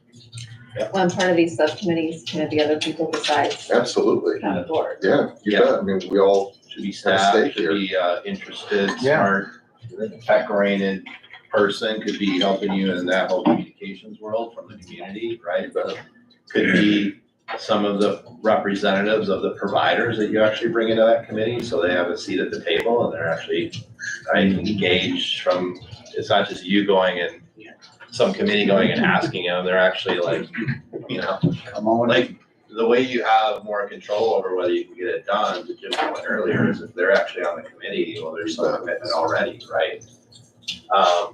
And even if it's just to block their opponent, that's okay, right? Whatever their motivation is, as long as they're helping you get better internet. So I mean, you gotta feed on people's bad things. All right, and then government efficiency, effectiveness, we did this one. So again, we would dig into this number 1 and 2 and think about the idea that, you know, you're a trusted and effective institution. I don't know if I'm gonna use boring, but we might, so I'm just seeing it there again, it's kind of fun. And then the things that came out of this were, like a department head, supporting department head collaboration, so I probably wouldn't make meetings more intentional, but I might write, and I think that's a good thing to say in this room, but I also think like, it's probably about, you know, supporting department head collaboration, right? To share resources and knowledge in a more effective way or something like that. And empowering department heads, utilizing Microsoft Teams. I may not name that in the strategic plan, it's sort of like tactical in many ways, and you probably should just be doing that, but it could mean like, maybe we want to unpack that a little bit, like, you just need more training and support, or why, what's the, is it new? Did you just get it last week? Like, what are we talking about here? You're talking about for teams?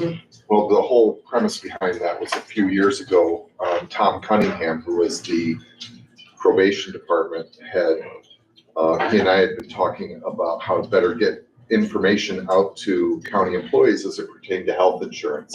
We came up with the idea of an intranet. And Tom was going to work on that, and then Tom left, and we moved on to our IT director, and he wanted to buy software for it. We already established Teams was there, we could utilize it, then he left. So now we're kind of trying to get our new IT. Trying to figure it out. Well, our new IT director can more than handle it, but he's got a pretty full plate. Okay. That's where Teams came up. Okay, so it's really about this idea of, again, supporting kind of more communication across the county. This HR position, develop/explore an HR position. Succession planning kind of popped up in transportation, but we're gonna move it over here. Just as a more, you know, there's probably more than one position to be considering that about. Identifying opportunities to streamline and standardized systems. Okay, so this is this whole idea about having a consistent way that everybody knows to do procurement or RFPs or whatever they are. So that was all in this world. That all, you guys feeling good about that?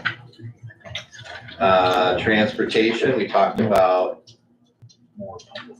potential, you know, like exploring Pretzel's, regular routes or something like that with Pretzel City. We talked about, exploring UTV policy. We talked about collaborating, well, that's tied to that, sorry, I looked at the wrong thing. Oh, and then just continuing to support your road plan and your approach to that, making sure that that happens and that you're actually working the plan that you have. That's probably the three things that were in there. It wasn't as deep. And you just yell at me when we're wrong. Where did you have transportation?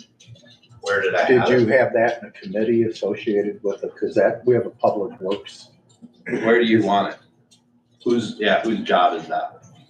Well, I think it's public works more. I can't read any of that. I didn't stuff there. name it. Can't read the yellow.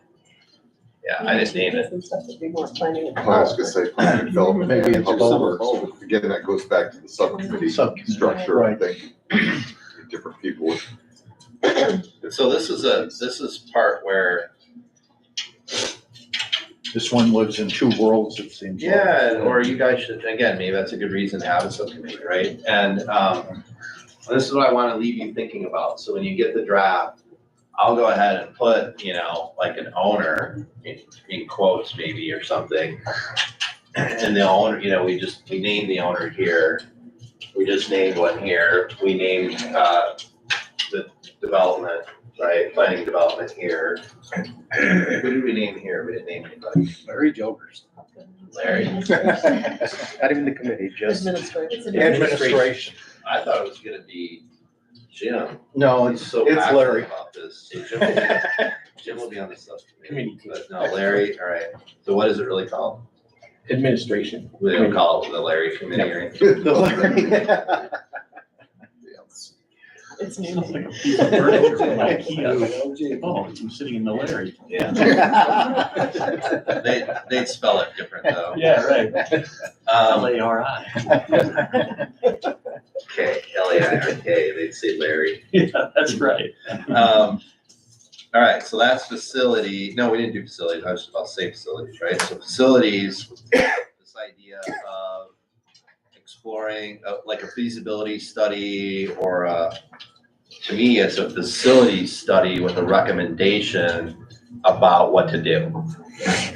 Like sort of with every building, the whole kit and caboodle, whatever, right? They'd probably come back with like, there's 2 ways you can go here. There's 3 ways you can go here. We recommend option B. There's 4 ways you can go here. We recommend option C, right? Like building by building by building.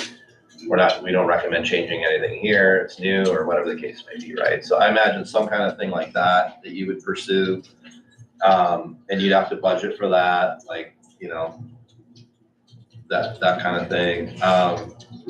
Same kind of evaluation of like director versus contracted maintenance.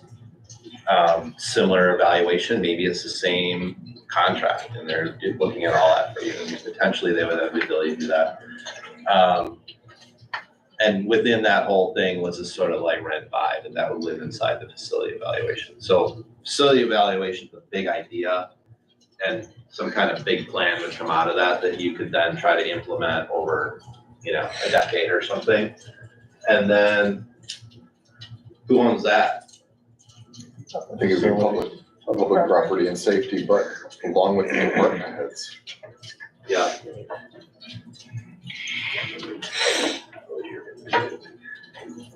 Okay. And then 6 is the health social services. We just like dropped a huge bomb on that one with like a coalition like that's trying to address a set of health determinants. So that was one idea. And then sort of the other one was like just seeing how the county can support local foods, knowing that there is some work that'll happen and you know, it'll be meaningful in terms of making food, local healthy food accessible to low-income communities primarily is what that whole effort is around. So it's an easy way for you to get it. Obviously everyone can get it, but it's aimed at making it available to the people most food insecure. So maybe there's 2 strategies there. One's giant, one's small. One's probably short-term and easy and the one's less so. And then communications we just did, right? And we talked about that. And we said planning and development, but maybe a subcommittee, right?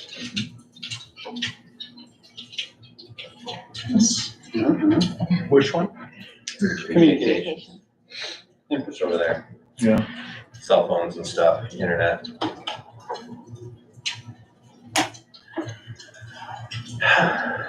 what do you think of that? You did it. Thank you.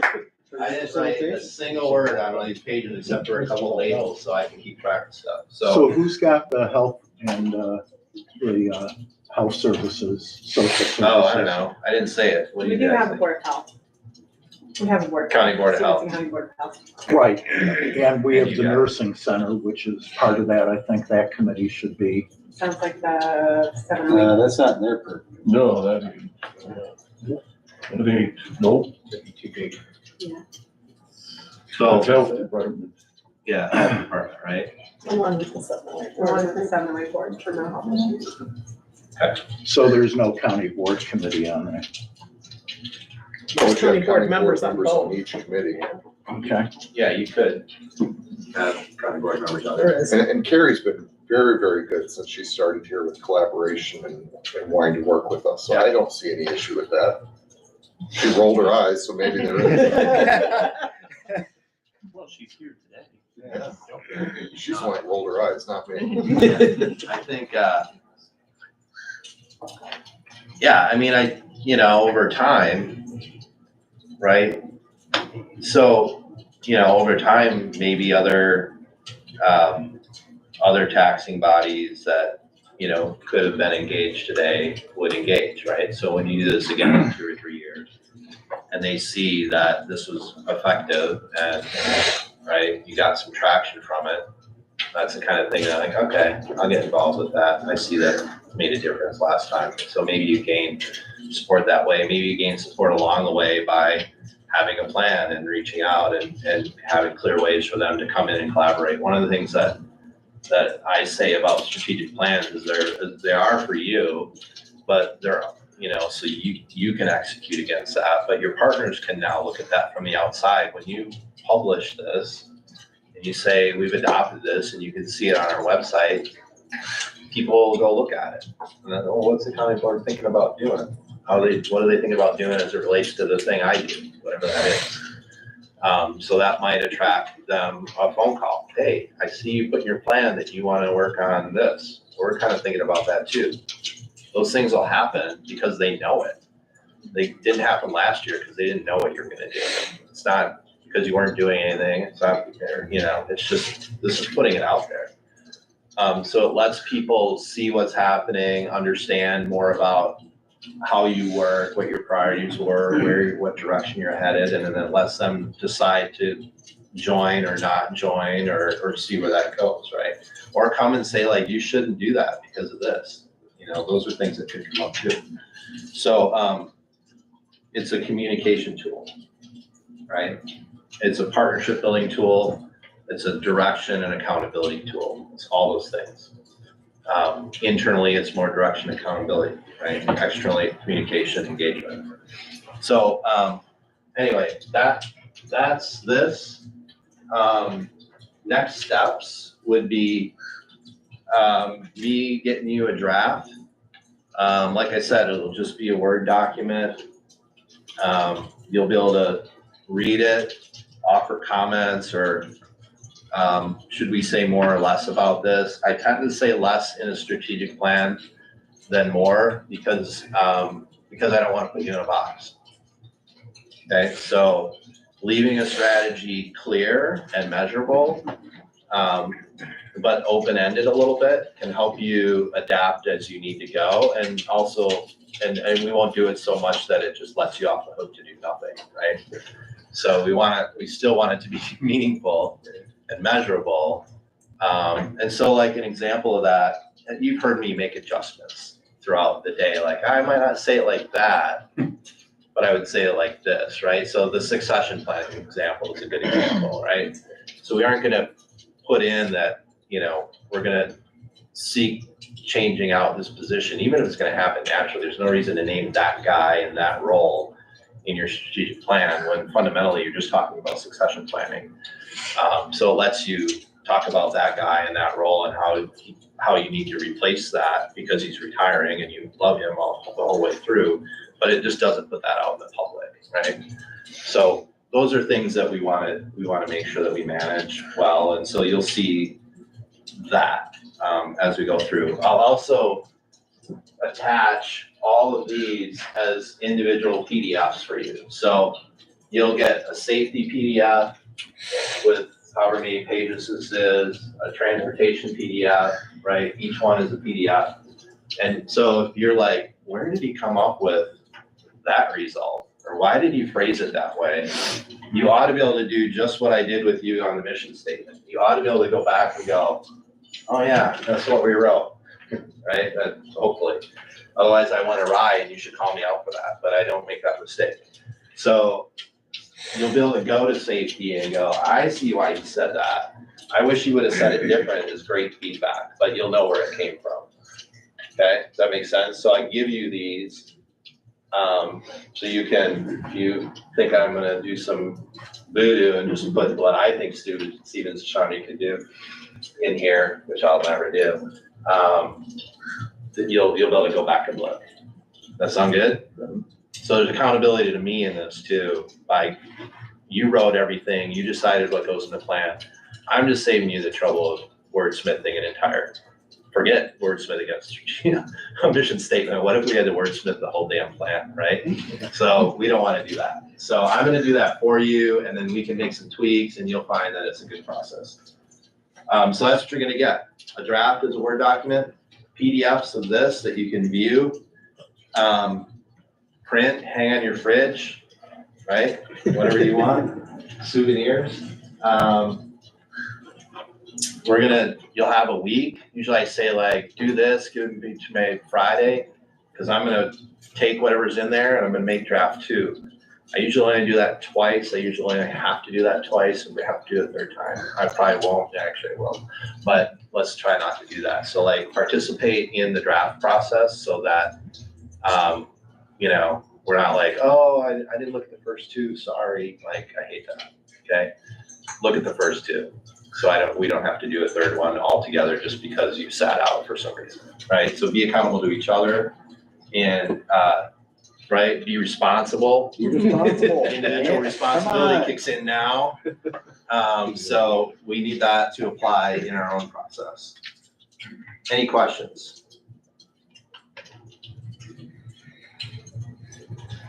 All right, that's it. Thanks a lot. Thank You guys are awesome. Thank you. Thanks for everybody that came. I appreciate it. None of you had to come, so I'm very thankful that you showed I up. agree. I never forget that you guys are all doing this on your own time, so thank you very much for committing all of this.